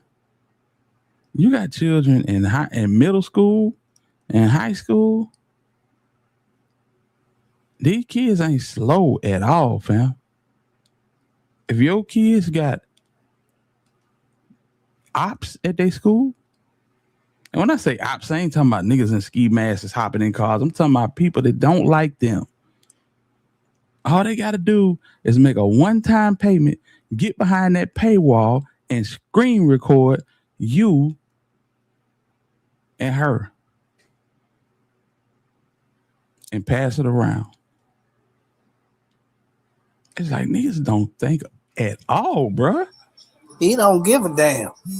No, he is talking about Finesse2Tymes, bro. Not talking about Boosie. He talking about Finesse2Tymes. I know. No. I'm not talking to you. I'm talking to Antonio. My bad. Yeah. But what you was finna say? I said, for the sad part is Finesse don't even give a damn. Nah, he don't. He don't. Because that is the go-to. That's what he always went to when shit was slow. You know what I'm saying? But now they don't have to go out and hang out at the truck stops and the bus stations and shit like that. They can, you know what I'm saying? He could be the John in their own house filming this shit and putting it up behind a paywall. And y'all sitting up here bragging about the shit, talking about we made 40,000 on OnlyFans. Boy, I tell you. He made 40,000 on OnlyFans. Right. She didn't make goddamn thing. Let her finish. Got her doing OnlyFans. You cannot compare Ari or motherfucking Sugar to each other. Both is hood hoes. One from Chicago, one from Houston. But your girl she taking cases. Shit's getting crazy. You know, I went and did more time in the feds than Sugar ever did. And her cases is way more serious to me. That's weird to me. I don't know what's going on with that. How many times has Jay Princeton made your bond? How many times they got you out of situations with the law enforcement? How many times has Mob Ties cleaned up situations with you doing shows? How many times? You know, you running with one of the strongest organizations in the South. And now all of a sudden you talking shit about them. You scared to say fuck Mob Ties on the street side because you know what come behind that, right? But you screaming Junior, fuck this, fuck that. Now let's talk about Honeycomb Brazy. Honeycomb Brazy is under the Rap A Lot Mob Ties situation. And I told him the other day to step his rap game up because he cannot rap better than Finesse2Tymes, and that's for shit show. But that doesn't make or break you. They'll still buy into your music, and hopefully you capitalizing off of the beef and all this old capping ass shit you got going on with Finesse2Tymes. But your situation is, it may or may not be any better than Finesse2Tymes, because here it is, you're not getting booked for shows like that. You keep popping up in the hood. You keep you're glorifying you walking through the hood with this person or that person. These niggas in Houston not gonna touch you for real. They can't take your chain because your chain not worth too much. There's not nothing that they're gonna fuck with. They want clout out here. Hey, I cannot deny anything that he just said, because I've been saying it. You know, we grown now. You in your 30s, calm. Stop with all that and bird doo-doo and raccoon eyes and cut that shit out, man. Cut that shit out, man. That shit sound immature as hell, man. And get them folks to goddamn bust your shit down and get you some new shit. That's the ugliest chain in rap right now. For real. That goddamn honeycomb chain is the ugliest chain in the rap game, my nigga. I mean, shit. If they put you up in the house and give you a little money, you know what I'm saying? They ain't doing right by you contractually. It look like you like it, but like he said, them folks in Houston not gonna touch Cone because they looking for clout. They looking for the clout to come with being around Cone. But guess what? He looking for the same clout. He's so immature that he feel like him being outside, walking with the have-nots and mingling and rotating with these niggas is giving him some form of street cred. Bro is immature, man. And shit. We root for Cone every chance we get. He immature as hell, man. I'm not gonna hold you. It's like, I don't know what's gonna come out this shit. Shit, you've been off the bracelet for a minute. A nigga should have a whole mixtape or something. Something. Drop something, my nigga. You can't do no shows if you ain't got no music now. So I agree with everything he's saying, man. Cone need a brand. He need a brand redo. He need a stylist because the nigga don't know how to dress. He need a stylist for damn show, for shit sure. It's just, yeah. Mob Ties, y'all down bad. You're down bad. So you go walk through 5th Ward, Greenspoint, Acres Home, Homestead, South Park, Sunnyside, 3rd Ward. You can walk through any one of those hoods, and these niggas are going to embrace you because these niggas out here want the clout and the fame. This is the highlight to your music career right now. You just posted a bunch of videos to and fro around Houston. Fam, you need to go out there and do some shows. And when you get this show money, you need to invest that. You need to come back and buy property in 5th Ward. You need to come buy property in 3rd Ward. You need to go do a show for $40,000 and come back and spend the whole $40,000 on investments. Diesel trucks. This is why Cartel Bo is winning over all of y'all. Cartel Bo, you know, it's come something with the Fed, baby. See, Honeycomb Brazy didn't really do Fed. Salute the Triller. His camera cut out on him. But he was right. He was right about all that shit. Yeah, Cone, you know, nigga happy to be out. I get it. He got his own house. I think Mob Tie put him up like the Nation of Islam put up the brother minister. You know what I'm saying? So it's his house, but it really ain't his house type shit. Don't blame Finesse for not reading the contract. Most everyday people don't even read their employee handbook until something happens. That's why when you got $250,000 in your pocket, you go hire somebody to read it for you. But man, you see what I'm saying? No, you're not going to be equipped with all the knowledge. So you pay for what you don't know. That's all I'm saying, fam. That's all I'm saying. But Cone, we rooting for him. If you notice, all the rappers out of Alabama, they either coming out and dissing Cone or they not saying nothing at all. Yeah, if you familiar with the rappers out of Alabama, No Cap, Rallo, MGM Let, MGM Snipe, Baby Mel, Fat Mac. You know what I'm saying? If they not talking down on Comb, they just not saying nothing at all. And that lets you know what it is, man. Because once upon a time, it was Alabama time. Everybody was on Alabama time. You know what I'm saying? He got locked up, came back, and he tried to treat the little niggas like little niggas. And they like, hold up. Nigga, you had your time. Nigga, we selling more than you. And we having it our way. See, it's a whole new wave of young niggas coming up. Baby Mel and Fat Mac and they follow basically behind Rubber Band OG and them niggas in the Gump, you know. And then you got the young niggas out of Mobile like MGM Let and Young Blue and MGM Snipe, yeah. Rollo Rodriguez, all these niggas, man. No Cap. They actually doing it. Comb stuck, just like Finesse2Tymes. So just because you've been out here longer, that don't mean nothing because these niggas got more money. They got more money. And every time you in beef with somebody, every time they get in the beef with somebody, they mama don't pop out on the internet with her hair looking like she just swept the floor with it, talking shit to people she don't even know. See, that's another thing. You gotta tell your mama to stay off the internet, man. Man, mama came on the damn internet with a stocking cap on, talking shit to Charleston White. That's a death sentence, man.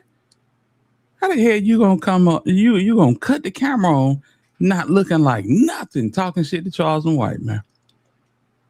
Charleston White said, "Man, you know what? You got it.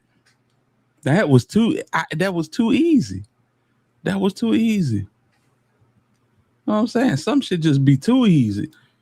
He need to reinvent himself, get a better stylist, and stop with these goddamn dreads.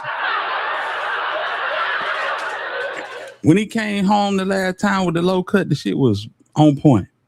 It was on point, you know?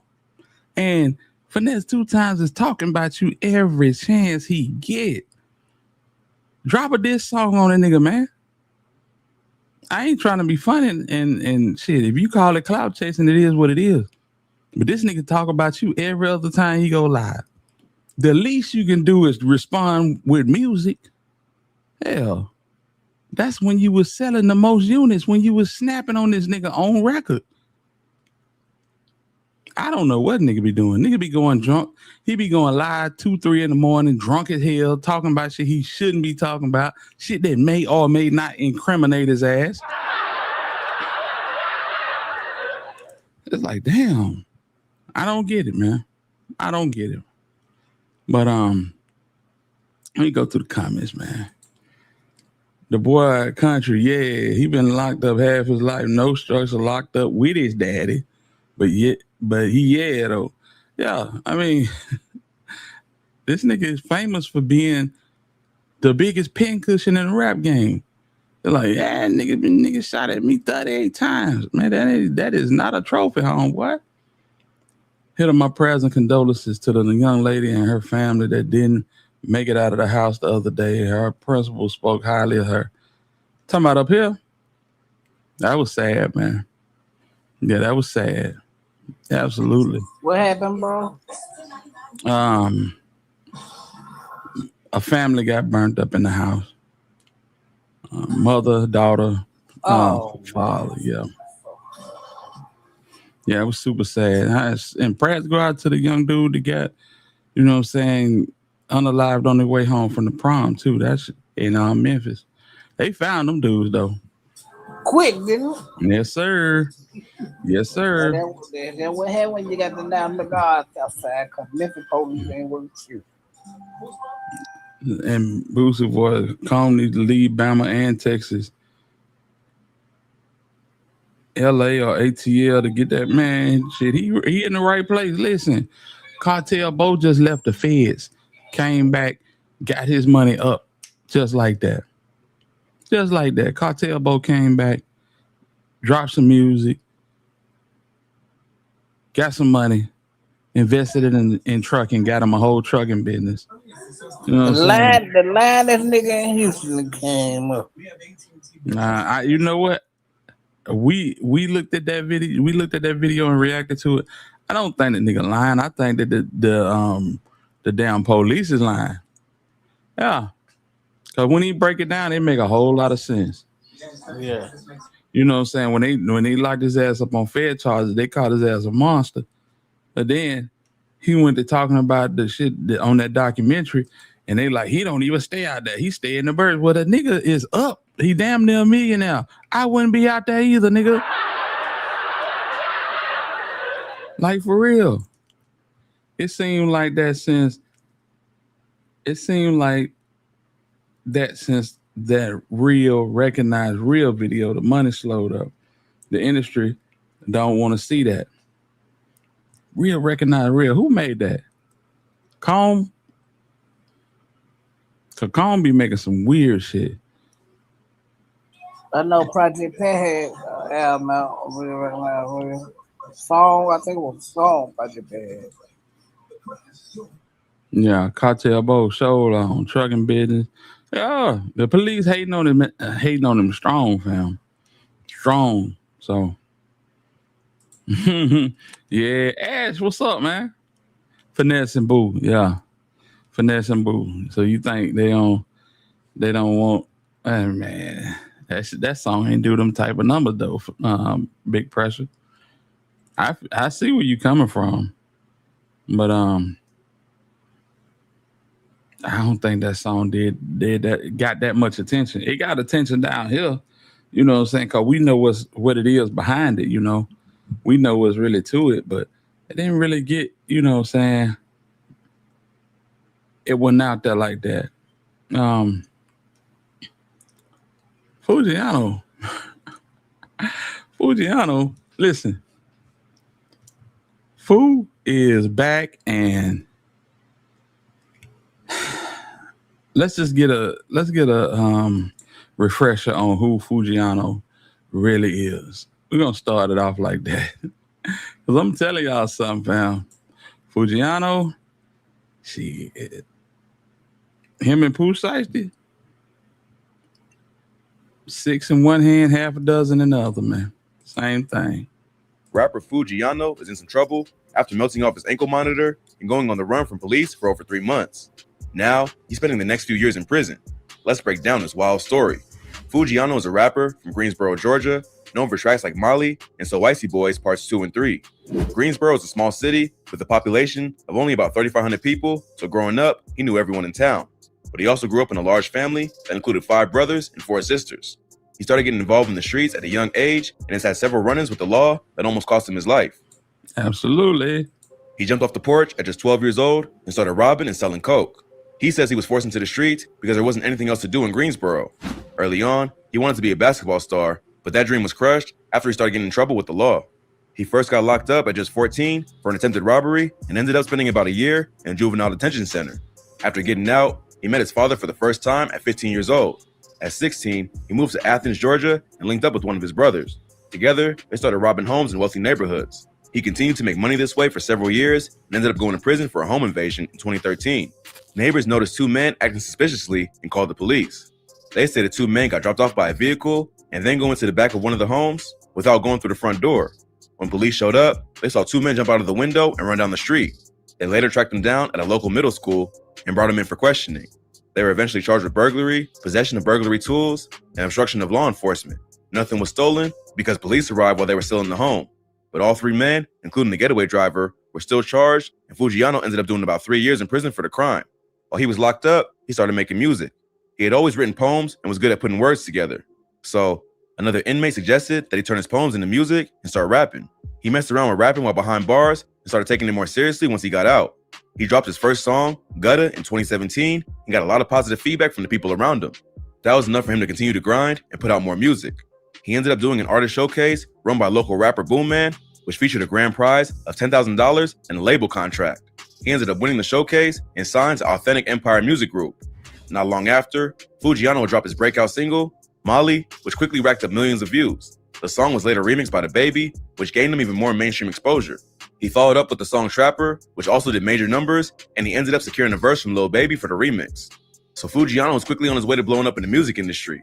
His hustle ended up catching the attention of Gucci Mane, who signed him to 1017 Records in March 2020. He dropped his debut project, Gutta Baby, in November 2020, which featured guest verses from Gucci, Pooh Shiesty, and Jacquees. So it seemed like everything was finally coming together for Foogiano. But just because he'd made some waves in the industry didn't mean he was out of the streets. In July 2020, there was a shooting at one of Foogiano's shows that left 2 people dead and several injured. He was performing at Lavish Lounge in Greensville, South Carolina, when someone on stage started firing into the crowd. 2 sheriff's deputies responded to the scene around 2 a.m. after a group of people was spotted running out of the venue. In total, about 10 people were shot and 2 were later pronounced dead. The victims who lost their lives were a 23-year-old woman named Michaela Bella and a 51-year-old security guard employed by the club. Foogiano was performing at the time, so he was not charged with anything, but was later sued over the incident. One of his associates, Jacquez Cooper, was charged with 2 counts of murder and 7 counts of attempted murder. According to police, the shooting occurred after Cooper threw up a gang sign on stage. This instigated a fight between him and someone in the crowd. He ended up pulling out a gun and firing several shots into the audience, which ended up hitting the innocent bystanders. Then, in December 2020, Foogiano was arrested again after police pulled him over in his hometown of Greensboro.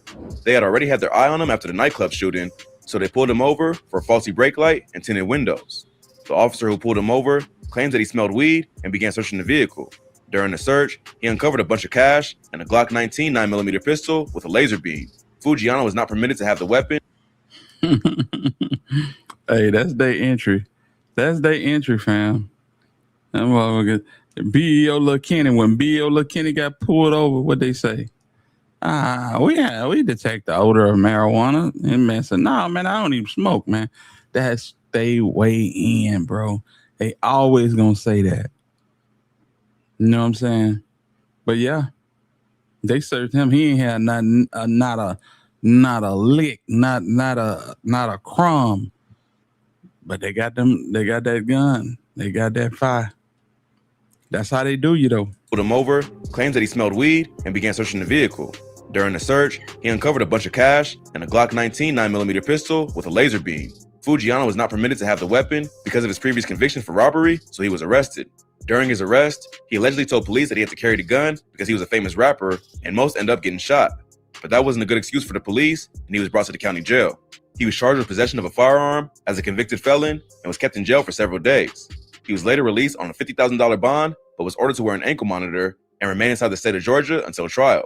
But Foogiano clearly didn't take this order all that seriously, and just a day after his release, police received an alert that something was wrong with his ankle monitor. They tracked its location and found it on the side of a highway after Foogiano had melted it off his ankle and tossed it on the other side of the road. So it seemed like the rapper was taking a page out of Tay-K's playbook and decided to ditch his monitor and do the race. But that move didn't work out too well for Tay-K either, and now the police are pissed off and ready to take him down.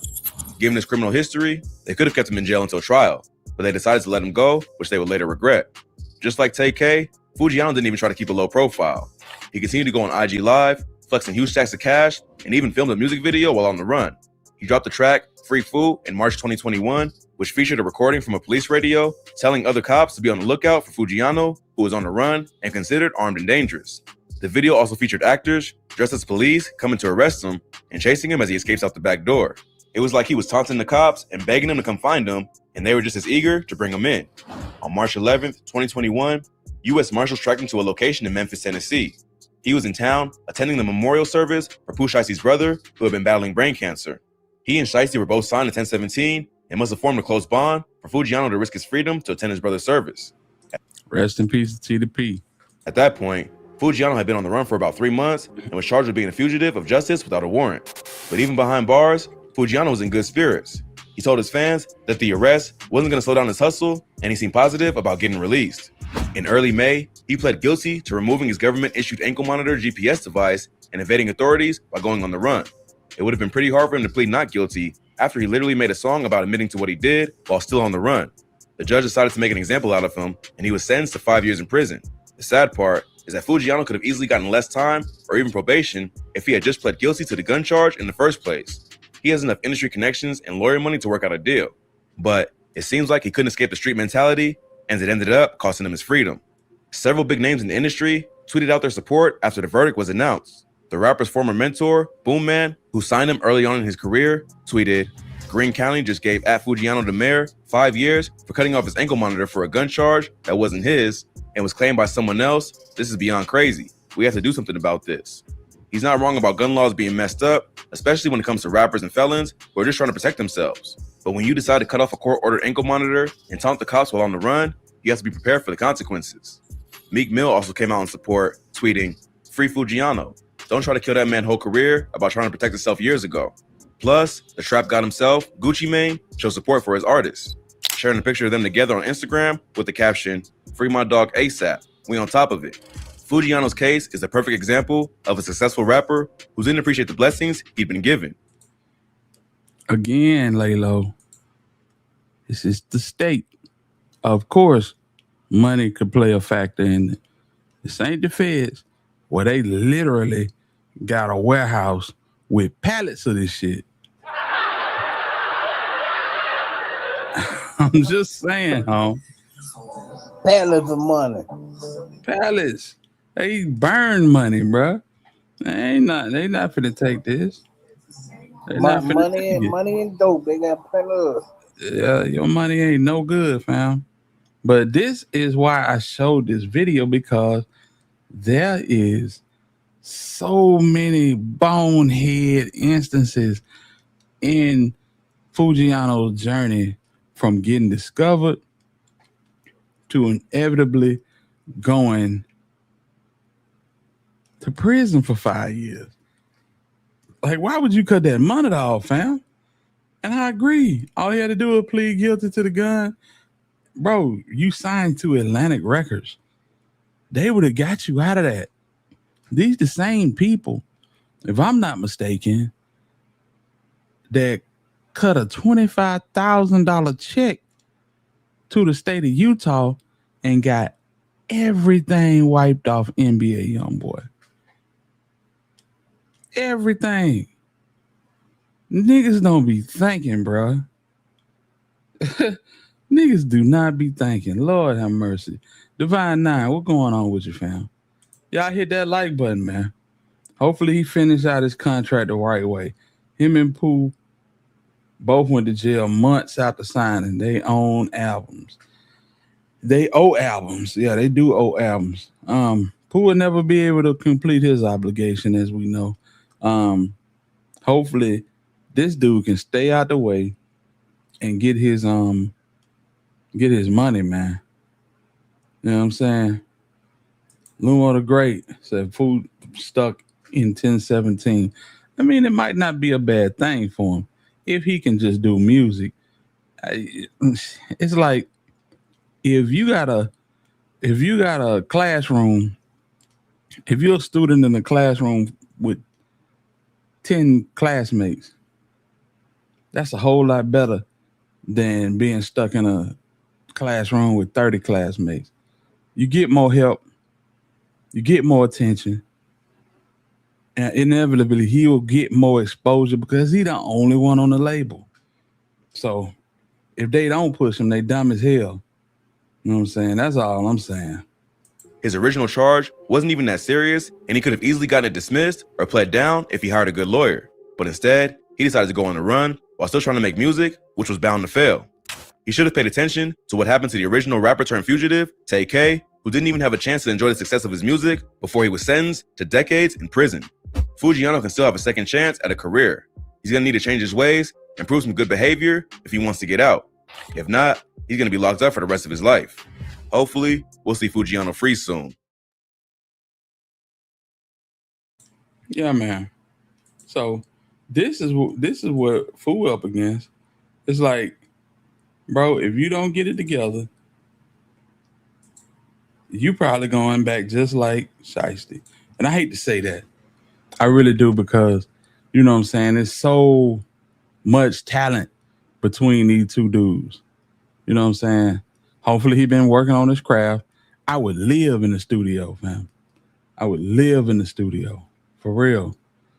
Ash said, thanks again for joining tonight's live. Please like, share, and subscribe. And support the channel. Appreciate you, Ash. Politicians will take half of your wealth for your freedom, Hitter. U.S. senators and POTUS. It's crazy, man. It's about who your lawyer know. I get that, bro. I get that. But is it about who your lawyer know or how much money you got? You got to pick one, homie. It's always how much money you got. Know what I'm saying? So if it's about how much money you got, I'm telling you that's not going to fly in the feds. Now, if it's about who you know, then I can agree with that. But I'm telling you, that money ain't going nowhere, fam. That money not going nowhere. Y'all still believe Gucci in charge over there? I mean, we know who in charge. We know who in charge. But if they want the money train to keep going, they got to put a battery in this young nigga back and put him out there, promote him. You know, what's the rate for Def Jam, or better yet, Death Row? I'm not understanding what you're saying. Almighty 8104. I'm not sure. I'm a Gucci fan, but unfortunately, he cannot develop artists just like QC. Yeah, I'm saying they just give you the platform.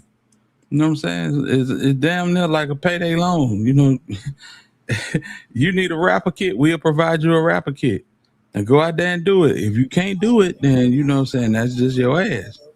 Right, you didn't gonna be in the red with us. Yeah, exactly.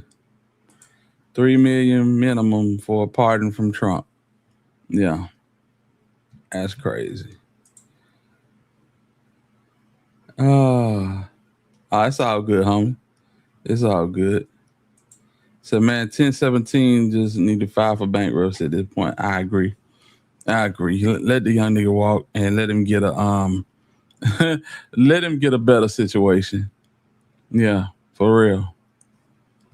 Cause Gucci's still trying to rap. He's still trying to rap that gangster shit.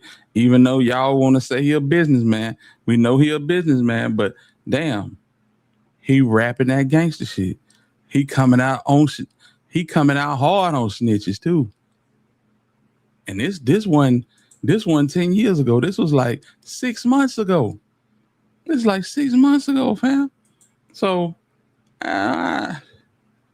niggas do what is convenient for them at the time.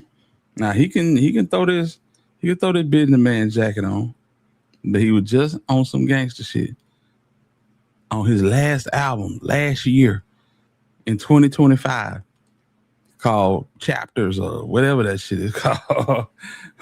What is it? Let me see what it was called. What's this shit called? It's called Episodes. Yeah, it's called Episodes. Yeah, man. So yeah, that's what I'm saying. 6 months ago, bro, he was on he was riding hard on snitches and rats and niggas that talk to the police. Only for you to sit down, get a cup of water, and spill your guts to these people. And now don't get it twisted. He was violated. He was violated, fam. But my goodness, if this is the doctrine that you basically been preaching this doctrine your whole career, you ain't stopped 10 years ago. No, you've been preaching. That made your career been a fraud. Yeah, the whole thing. And listen, I don't expect you niggas to say be about everything you saying in them raps. But y'all press the line and convey the message that y'all like that. Y'all do it. See, it's always been frowned upon to be a studio gangster. Always been frowned upon. And the niggas that was talking about niggas to being studio gangsters, hell, they were studio gangsters too. Yeah, it's just good content, man. These niggas talking all this gangster shit, bro. When they get up against it, every last one of them done folded, man. Every last one of them. There's no more artist development. No, not on 1017. And nigga never did no artist development. I'm telling you, they give a nigga a front end and a chain, bro. A feature from Gucci, You know what I'm saying? And let them have it. I don't agree with anything Shiesty did, and don't agree with Gucci using and shelving artists to one up some. Yeah, exactly. Come on, man. Let's talk about it. Using and shelving artists to one up someone else. All this stuff is a game, but it's real life for others. Absolutely. Absolutely. Man, if you don't go on with that shit.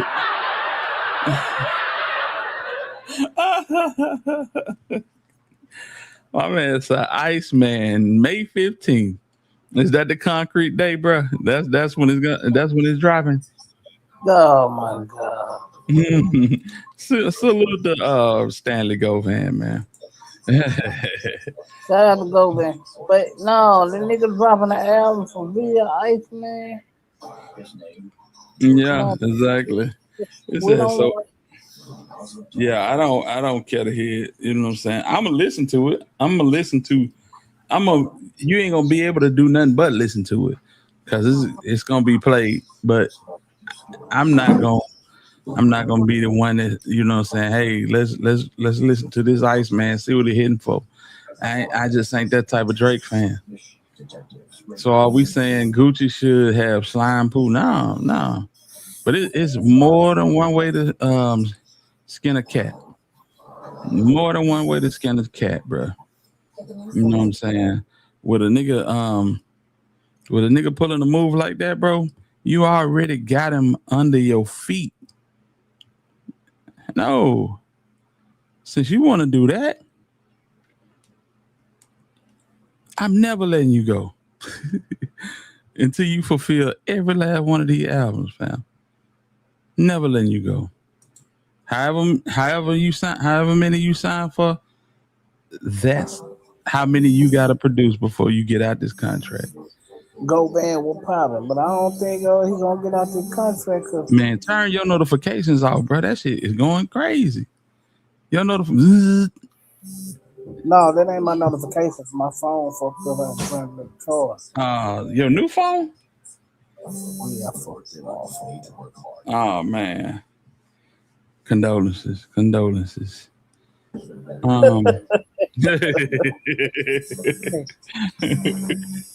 Oh yeah. So Stanley definitely a damn Drake fan. So I ain't listening. Hell no, I ain't listening. I don't want to hear all that damn singing. Nigga sing. You if you ain't ever seen Drake, you hear that nigga singing, you know he light skinned. And that ain't no slight to the light skinned folk, man. God dang. Golly. Oh shit. Almighty said some crazy shit. I'm not putting that on the screen. You gotta live by your rep. Who made that song "Live by Your Rep"? Bro? Was that 3 Mafia, man? Yeah, I thought that was. That was on the Missy Styles album. Mm-hmm. Yeah, that was a bone dish, wasn't it? Yep. And then Tommy Wright got one too. Thug of Rugged Buster, one of my favorites. Huh? Shout out to Tommy Wright the third, man. Yes, indeed. I got hype as hell when Tommy Wright came in the chat. I'm like, yes, sir, let's go. So, I'm not supporting nothing he got going on. He trying to get lyrics. Yeah, man. You talk about Drake. Hell no. I can't do it. Somebody booming. That's Cypress, my man.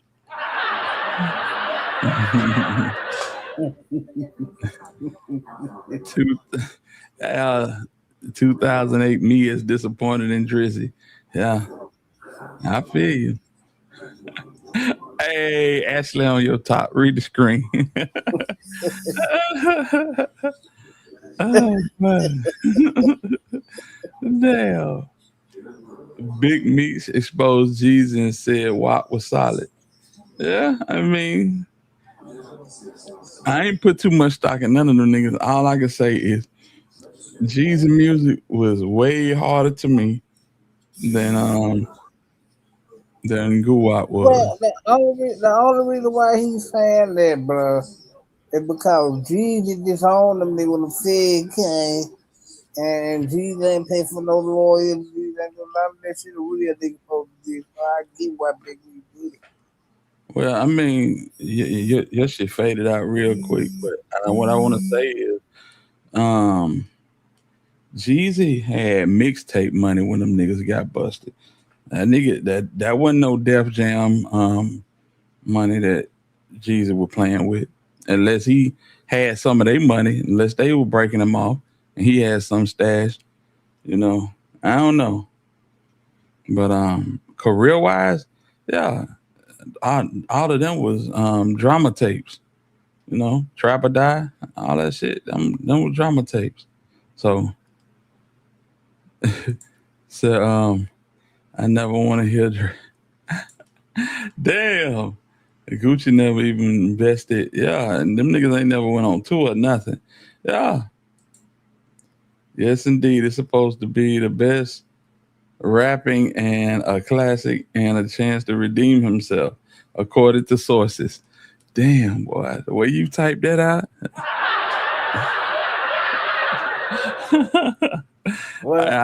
I can believe it.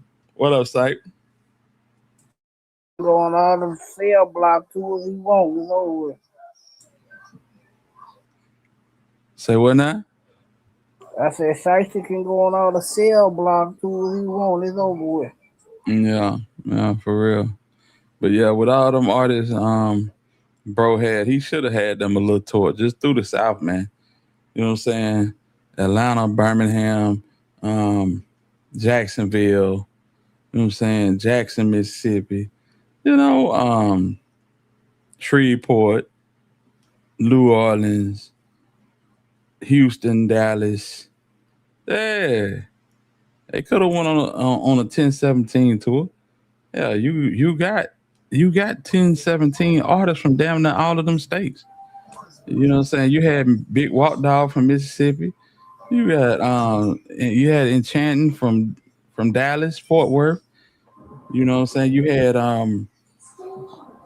Hot Boy West from Waco. You know what I'm saying? You had artists. You had artists. Then you had the whole damn city of Memphis, the whole damn Kiwanis Club with Matt Critter and you know what I'm saying? What I forget what initials be in front of set name, but yeah, you had set. FTO set. FTO set. There we go. Yeah, man. So you know you had them niggas and I know it's another one. It's another one besides Scar. I can't think of his name right now. But yeah, them niggas could have put a chitlin circuit tour on for them folk and you know what I'm saying, got them a bag or whatever. Drake content. Drake, don't count Drake out. The algorithm may have a way of manipulating numbers. Yeah, I agree. It's over with agree. We're gonna see. I mean, the hype behind this shit, they had a big ass ice block up in Canada and it's supposed to have the date of the album buried inside the ice, and the ice was gonna melt to reveal the album date. You know what I'm saying? So I don't know. I mean, he got a team. Now ain't nobody on 1017. Nobody on 1017 except for Foogiano. He the only artist on that. He that nigga dropped everybody. He dropped everybody. 1017 couldn't go on to a Pooh and Foo. Got locked up back to back. Then, yeah, you're right. You're right. Absolutely. You're right. Perfect Storm. Perfect Storm.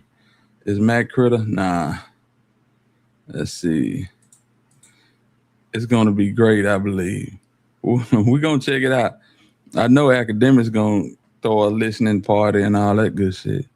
Yeah. Cypress, you crazy if you think Drake ain't blow on release date. The Owl. Damn. What if it was Akon behind all of this? Hey, Cinematic Kid in the building, man. I said, what if it was Akon behind all this? Hell no. Akon was in Memphis too. For real. All them artists couldn't be and still just make music. Boyfriend drama, girl problems, still robbing. Can't blame WAP. Being a CEO is more like babysitting. Well, I mean, shit, man. It's a lot of labels to have gangsters. And it's crazy that everybody was just a stomp down gangster on this label except for like one artist. You know what I'm saying? What artist was that? Big Walk Dog. Okay, yeah, he made some good music. I like his music. Yeah, man, he was hard, man. You got Matt Critter, Set. You know what I'm saying? Them niggas out here losing their mind. You know what I'm saying? You got Shiesty. You got Fool. Just doing any damn thing, living life like it's GTA. Yeah, I think Critter would have been nice, man, but he couldn't stay out his own way. Him said they can stay out their own way. You got Scar and Enchanting. Hell, they Netflixing and chilling and just popping beans. You know, so it's just like, damn. I don't know, man. That shit was bad. Yeah. You gotta set a standard or have an expectation. Or with a label that size, which it wasn't a big label, you had a lot of young people on the label. In that case, you have to guide them people, man. This ain't a label with, niggas in their mid-20s. These is young niggas, man. So you have to you gotta set parameters and you gotta set expectations and levels to achieve. You know what I'm saying? And you Gucci, man. They gonna respect it. They gonna respect it, especially if you hold them to it. Yeah, these are your investments. You know? And people talking about holding hands, it ain't holding hands, it's protecting your investment. You giving niggas out the trenches. Some of these niggas come from not having no lights. Hell, FTO Set came straight out of 201 and got his 1017 chain. Literally straight out the freaking building.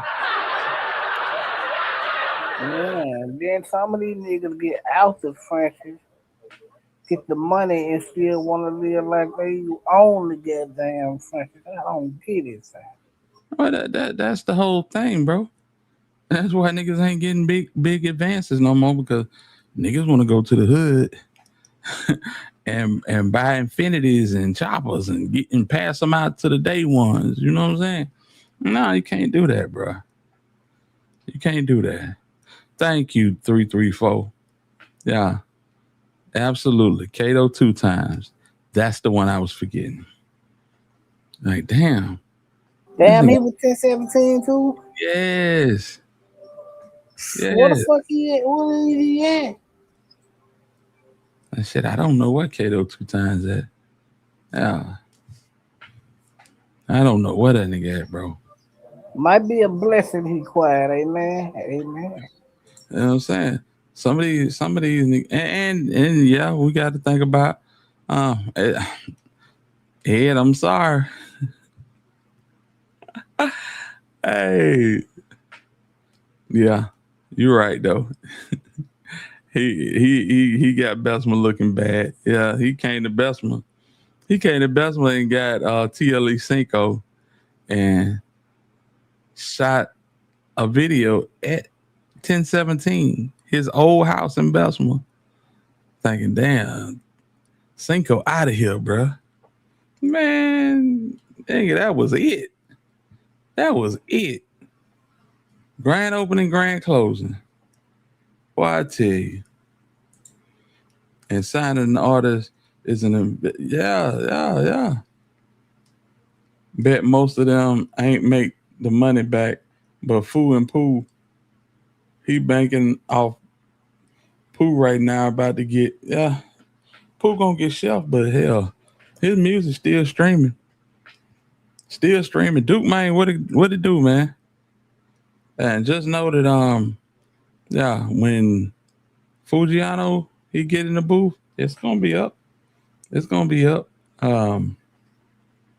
So he got a master plan. I mean, he's not losing in this situation at all. Not at all. Look, I just flipped the switch. I don't know. Nobody else is doing this. Body started drop. Y'all better quit playing with Aubrey. No, bro. I just flipped the switch. Hell no. Did y'all do y'all homework on Laugh Not Cry Later? I'm telling you, this nigga Dirk had Drake singing drill music. Real talk.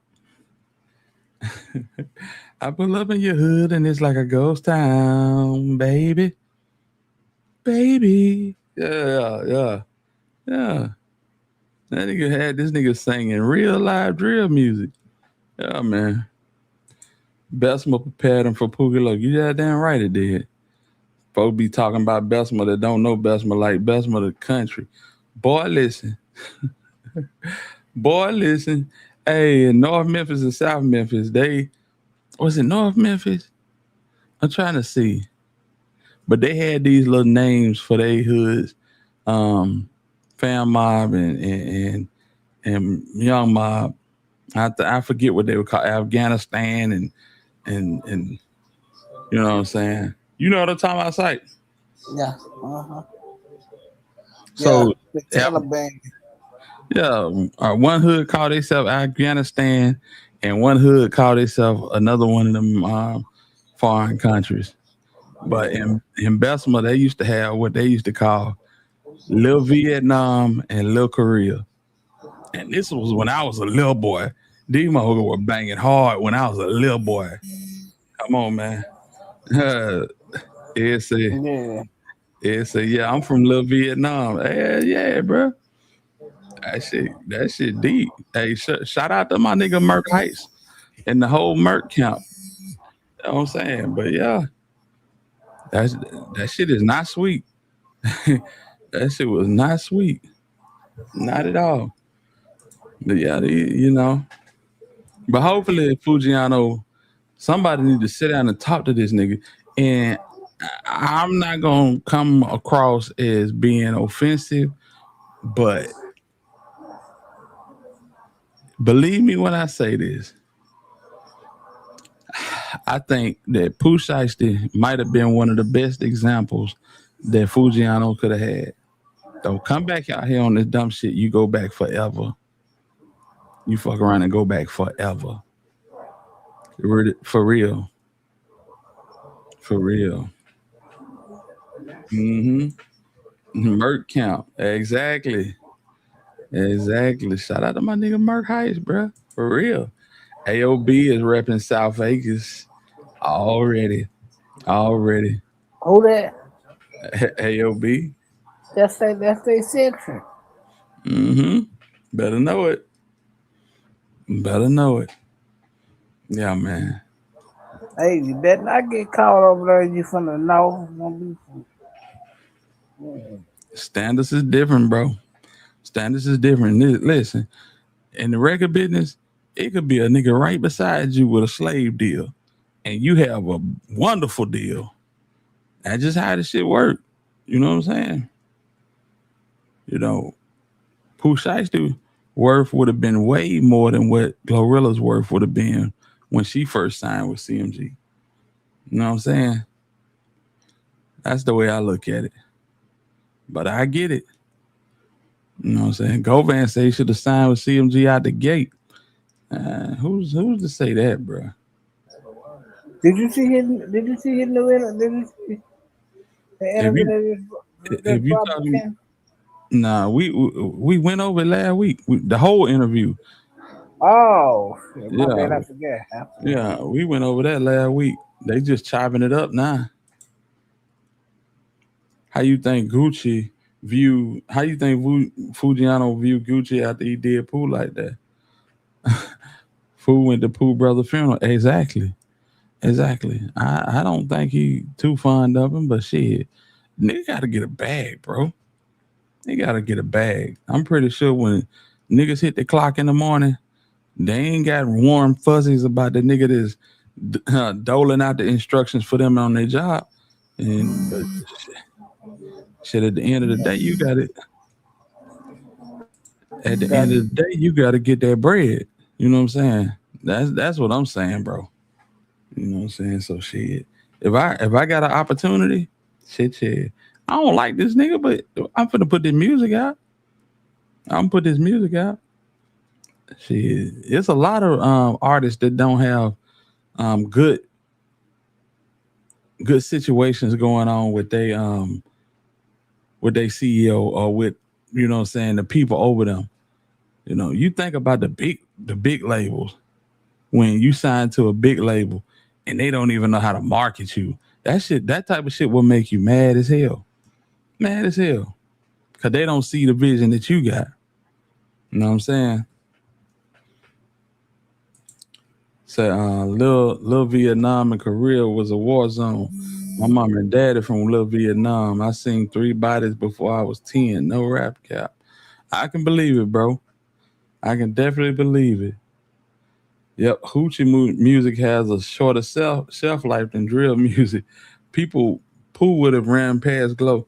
Well, you know, we used to say that. We used to say that, K. But in this day and age with Cardi B and, you know what I'm saying, Glorilla and Lotto, shit, they doing their thing. They doing their thing. And you know what I'm saying, the drill rap is having a shorter lifespan just because these niggas can't stay out of jail long enough to put it out. Yeah. Shout out to Eric, man. What's going on, man? Salute to you. Said that Jay-Z set Tory up. Anyone looking at this other than like any other job is being delusional. Yeah, that's what it is. That's what it is. You know what I'm saying? You sign that paperwork, shit, you produce. And if you don't produce, they're gonna get rid of you at just the same way as any other place. You know what I'm saying? They ain't gonna micromanage you and hound you and be on your neck. But don't meet the quota. See what happened. We seen what happened on 1017. Hell, Gucci ain't even talked to them damn folks. Gucci talked to their lawyers and went live. He didn't even tell them folks that they wasn't signed no more. Niggas don't think about that. That's enough to piss anybody off. Will he regret that though?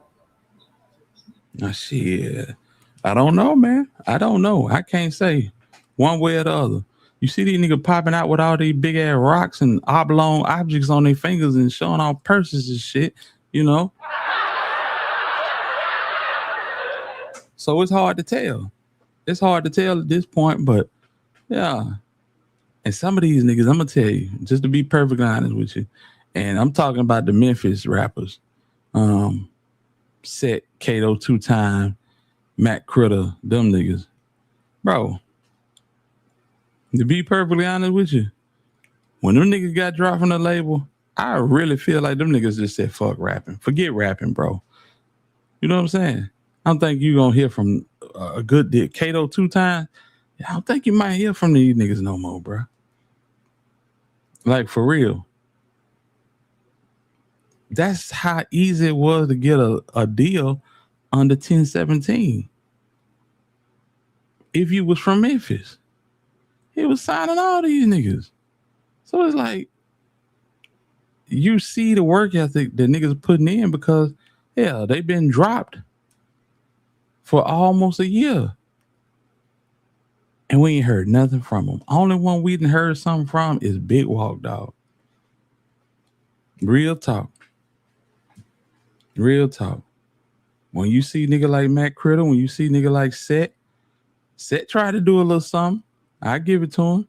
Matt Critter just talking. He just on Live with Wicked talking about Gucci. You know? It's crazy. It's crazy. 1017 need to sign 350 Ricky. Damn, 350? Getting upgraded. And folks feel like that 50 Cent gonna, you know what I'm saying, get Finesse2Tymes out of poverty. I don't see it. I don't see it, man. You know what I'm saying? You have to work all day and fire you at the end of your shift. Facts. Megan lying ass. I seen the real video. She cut her foot on glass, not shot in the foot. Crazy work from the industry. Shout out to my nigga 504 Street Stores. A record deal is just a job. Hey man, yeah, for real. You're gonna get that advance, and then you can F it off, or you can, you know what I'm saying, do something positive with it to make sure that you won't ever be in the hole. No. But when a lot of young niggas from the trenches get that type of money, they get that check, man, they finna mess it off, bro. Y'all know this. They finna mess this check off, man. You know what I'm saying?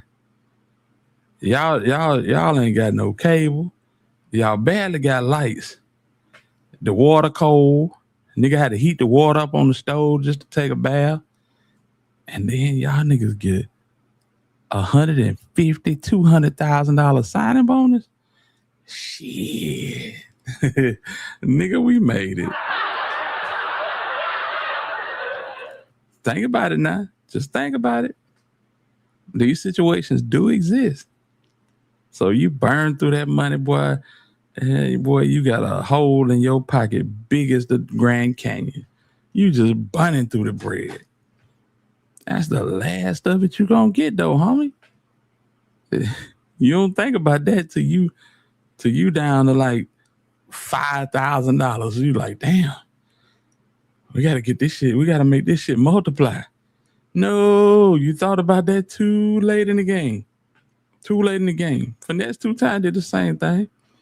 Hanging out the sunroof, $250,000 in his pocket, drunk out his mind. Then you go put $250,000 in your mouth and make it no better. Yeah. Then now you want out your contract. Boy, I tell you.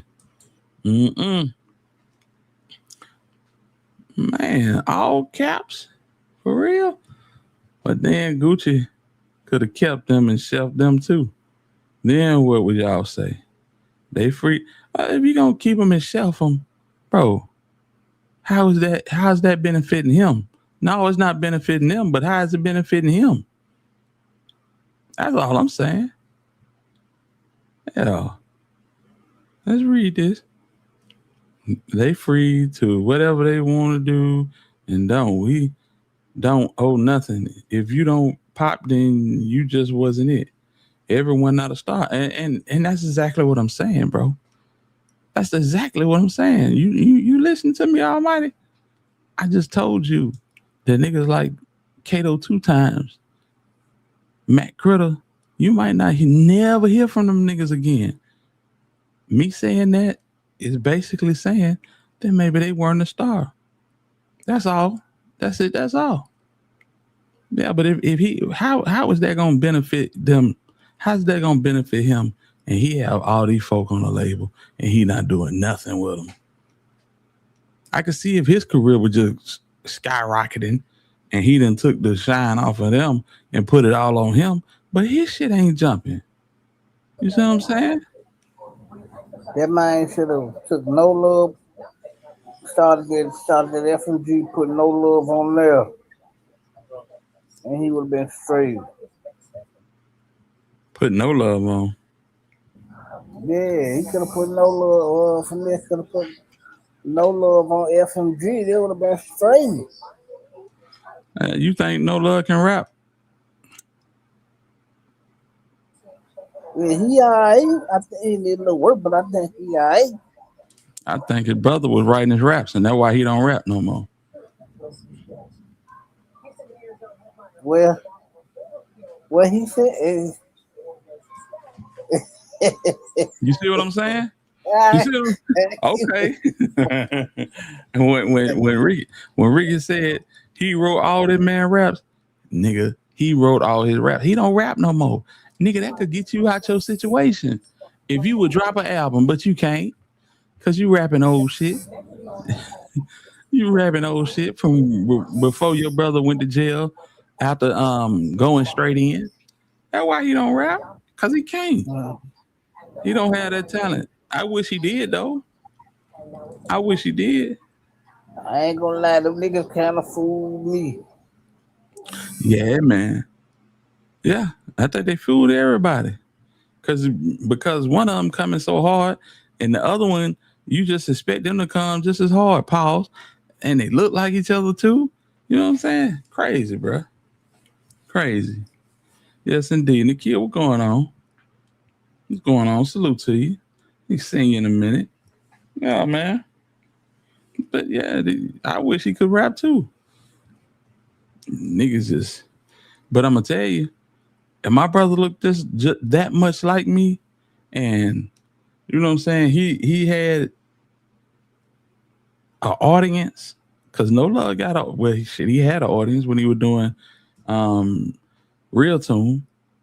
You know what I'm saying? He didn't kind of fell out the way. I would have wrote his raps, and you know what I'm saying, and just shit that.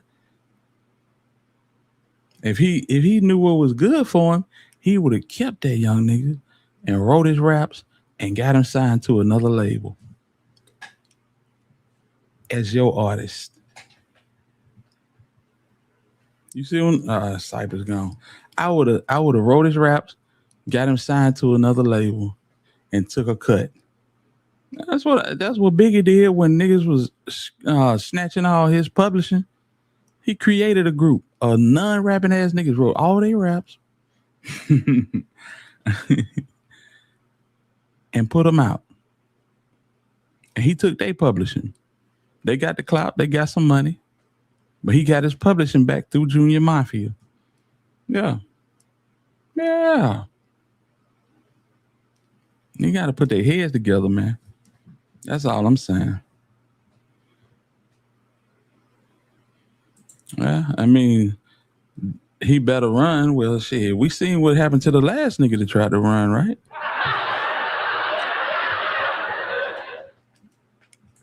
Man. If my brother writes my raps and he's nicer than me, we're making an album together. Real talk. For real. But niggas be so... And I'm going to tell you what it is with Finesse2Tymes. He be so caught up on talking about who the boss, who run this, who in charge. You know what I'm saying? It's like he get off on that type shit. And some niggas just not going. Some niggas just not going. And he said that he cut Big A because Big A was pillow talking on him, and Big A tried to sell his own F&G chain to Brazy. I'm gonna say it like this. What the hell did you do to Big A for Big A to go out like that? That's all I'm saying, bro. It's two sides to every story. What did you do to that man for that man to do the unthinkable and sell a F&G chain to Brazy when that whole beef was hot as fish grease at the time? Yeah. That's why I can't stand nigga like 2Tymes, because he's not going to tell the whole story.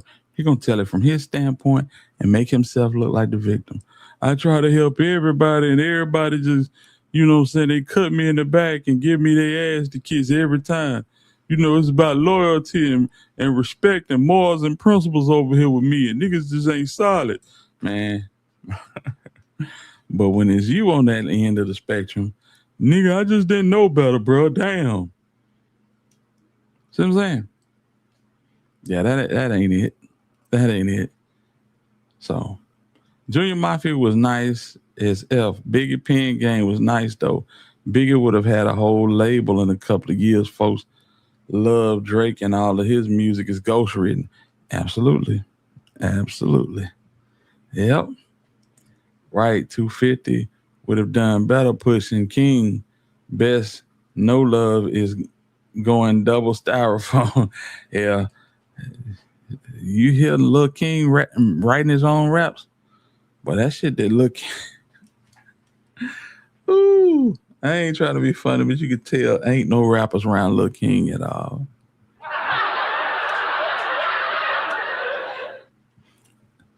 You are your best as an artist when you got folks pushing your pen. Okay, this is all, you know what I'm talking about. You are your best as an artist when you got another person making you go just as hard as them or even harder. This is why The Chronic was such a dope album back in the 90s, because you had niggas like RBX, Daz, Corrupt, Snoop, Warren G, OG Big Mike, and 3-2 from Rap A Lot. All of these niggas is in the same house and they trying to outdo each other on the regular. And that's what causes for creativity. That's what causes for dope ass bars. And then niggas get out of that environment and they get off to themselves. And it just don't hit the same no more because they don't have nobody pushing their pen. You know what I'm saying? What people not getting is 1017 has been in the red since 19. Gucci was betting on Pooh and Foo and Scar. Yeah, I can believe that. I can believe that. Indeed, iron sharpens iron every time, fam. Every time. That's why niggas like KLC and Moby Dick and Happy Perez and all them niggas on No Limit, Beats by the Pound. You know what I'm saying? That's why they was so hard. That's why Cain and Abel and Mac and Fiend and C Murder and Serve On. That's why they was all flourishing and doing their thing. Mystical. When they got out the tank, it just wasn't the same. Serve On did an album off the tank. Cain and Abel did an album off the tank. They did a few albums off the tank, and they were good because they still had each other to bounce ideas and thoughts off of and still had that competitive energy. Yeah. Yeah. And again, Diddy wasn't going to let Biggie have a label unless it was under him. Nah, that's true. I agree about that too. Gucci ain't even drop an album, so he was leading the team in the right direction himself. You talking about back in the day? Because I'm telling you, dropped one about 6 months ago, and that shit, that shit was, I don't know. Y'all go listen to it for yourself. See what y'all think about it. 1017 was hitting with that roster because Pooh, Foogiano, Big Scar, Big Wild Dog were all pushing each other. That's it. That's it. That's all I'm saying, bro. Iron sharpen iron. You know, every person you get in the booth with, if it's 4 of y'all on the song or it's 3 of y'all on the song, you want to be the hardest verse on that song. And because you want to be the hardest verse on that song, it automatically makes you get better. Automatically. Swab House Click, Crime Boss, Tila, and them. Yeah, sparred with Ball and G. See, you had, so in that instance, you had niggas that weren't even on the album. You know what I'm saying? Yeah, Tony Hickman, Crime Boss, Tila, Ball and G, Mr. Mike Thorough. You know what I'm saying? It made everybody better. Made everybody better. Man, that was the golden age right there. When you had Rap A Lot and Suave House in the same city, of course, you know, Jay Prince wasn't going for that, you know. But damn. That was some of the hardest music, man. Some of the hardest music. Crime Boss, South Circle, Ball and G, Tila. Boy, when Tila dropped, I was like, this nigga here is it, boy. I said, damn, Whitehaven got an artist? Yeah, man. Penthouse Players.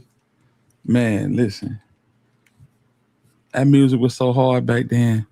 Nowadays, niggas just mumble over the beat, bro. Niggas just mumble over the beat. It ain't nothing like Black on my word to the mother DJ Quick. Yeah, man. Gucci's supposed to have had a rollout. 1017 should have dropped an album every 2 months in 23 and 24. Hell. Sound good. Sound good. You think about it, man. The nigga Hot Boy West got jammed up. The nigga Hot Boy West sold his jewelry that Guwap gave him to the pawn shop. No, he sold it to a nigga and then tried to rob him to get the shit back, man. Yeah. Hell, trust me, after Biggie dropped his first album and did those remixes, he would have been just fine without Diddy. Yeah, he would have been fine without Diddy. But Diddy wasn't going to be fine without him. That's the whole thing. Pac would have been fine without Suge. But Suge wasn't going to let that happen. You know what I'm saying? Only reason Snoop got off death row is because this man went to jail. That nigga Snoop left everything and took off running. When No Limit came to get Snoop, Snoop was living in a 2-bedroom apartment. Broke is a joke. Mm-hmm. Yeah, man. Yeah, man. Classic example of iron sharpening iron. You do the Chronic, you do the first Snoop Dogg album, Doggy Style, and everybody's still, you know what I'm saying, everybody's still in the same environment, kicking and smoking, drinking, writing raps together. And them 2 classic albums, all-time greats. Niggas start getting money. Niggas start separating from each other. Niggas start coexisting with each other. Snoop come back and drop The Dog Father. Pure dog shit. That's the classic example of what I'm talking about right there. Real talk. He still could have pushed the rest of the team, but he put all his eggs in 2 baskets that never turned out too well. Yeah, I agree, man. I definitely agree with that. Yeah, man. But family, hey, that's my time, man. I appreciate it, y'all coming through and rocking with me, and I appreciate y'all, you know what I'm saying, dialoguing with me at the end of the live stream, you know what I'm saying? Deals get done in jail. Yeah, you feel me? Dr. Dre did the same thing. He told Suge to keep everything. Yeah. That's the only way he was going to get out, though. That's the only way he was going to get out. You know what I'm saying? Yeah. Just imagine if Dre had did that shit to Suge. Oh, my God. If Dre had took the Pooh Shiesty route with Suge, that would have been insane. Insane. And what was so cool about Dre left Death Row, which was an Interscope company, and went straight to Interscope. Yeah. He just cut out the middleman. Yeah. What a time to be alive, man. Anyway. Yeah, that's my time, man. Thank y'all for rocking with me, man. Thank y'all for pulling up when I pull up. You know what I'm saying? It means the world to me. We did not have any donations tonight, but that's fine. If y'all hit that like button, I appreciate it. And listen, when Hit Squad, listen. When this live stream goes off, don't forget to hype the video. So basically, when you hit the like button, you go to the comment section after the live is going off. After the live is going off, You go to the comment section for the people that are on replay. Slide that comment box to the left. There's your hype button. Hit that hype button. And I appreciate y'all. Yeah, man. With that being said, it's your boy, the Alabama Hitter. And until the next time we decide to spin, I'm in the win, man. Salute to the hitters. And yeah, I'm gone. Matters, water, shit, for real. I got your bitch skinny dipping at the crib. Serving, counting, smoking, ounce. I just made a play for 300K. Yeah, my bitch, she bad. All my niggas bitch. I got one for cheap. Damn, I feel like two-tone rape. On some big feet. I fucked her to sleep. Then jump back in the streets. Mama put me out. I'm straight out the trap. Stuffed 100 in a box and sent them across the mouth. I'm geeked up on that lane. Counting while you sleep. Everybody eat. Hey man, you seen my phone? Which one, man? I just found the trap phone. Baby rap business, bitch. Yeah, 4 diamond rings on. M's on top of M's when I came home. My little bitch, she ratchet, yeah. Bend her over, stab it. Y'all was down dead. Let her pussy nigga have it. I be dead rich. Bitch, close casket. I got money habits. Tragic. You see the pounds, now you don't. Trap, nigga, match. 1,000 pounds gone. If I make it, man, me disappear. Am I wrong? Getting head on the E-way. I just hope I make it home. Bitch ratchet just like Trina, but she fan like me alone. She bad and she a savage, yeah. Pretty and she nasty, yeah. She call me daddy, yeah. Met her in Louisiana, fucked her down in Dallas, yeah. Doubt that you get your first million sending things from Cali, yeah. All we know is trapping, yeah. 100 rounds in traffic, yeah. Hey, trap, trap, trap, trap, trap, trap, trap, trap, trap, trap, trap, trap, trap, trap, trap, count, count, count, count, count, count, count, count, count, it's all there, count, count, count, hey, count, hey. If your bitch look good, then I might take her. Yeah. I just fuck her now. I don't wanna date her. Yeah. Nigga, where your cake? You look like Captain Saver.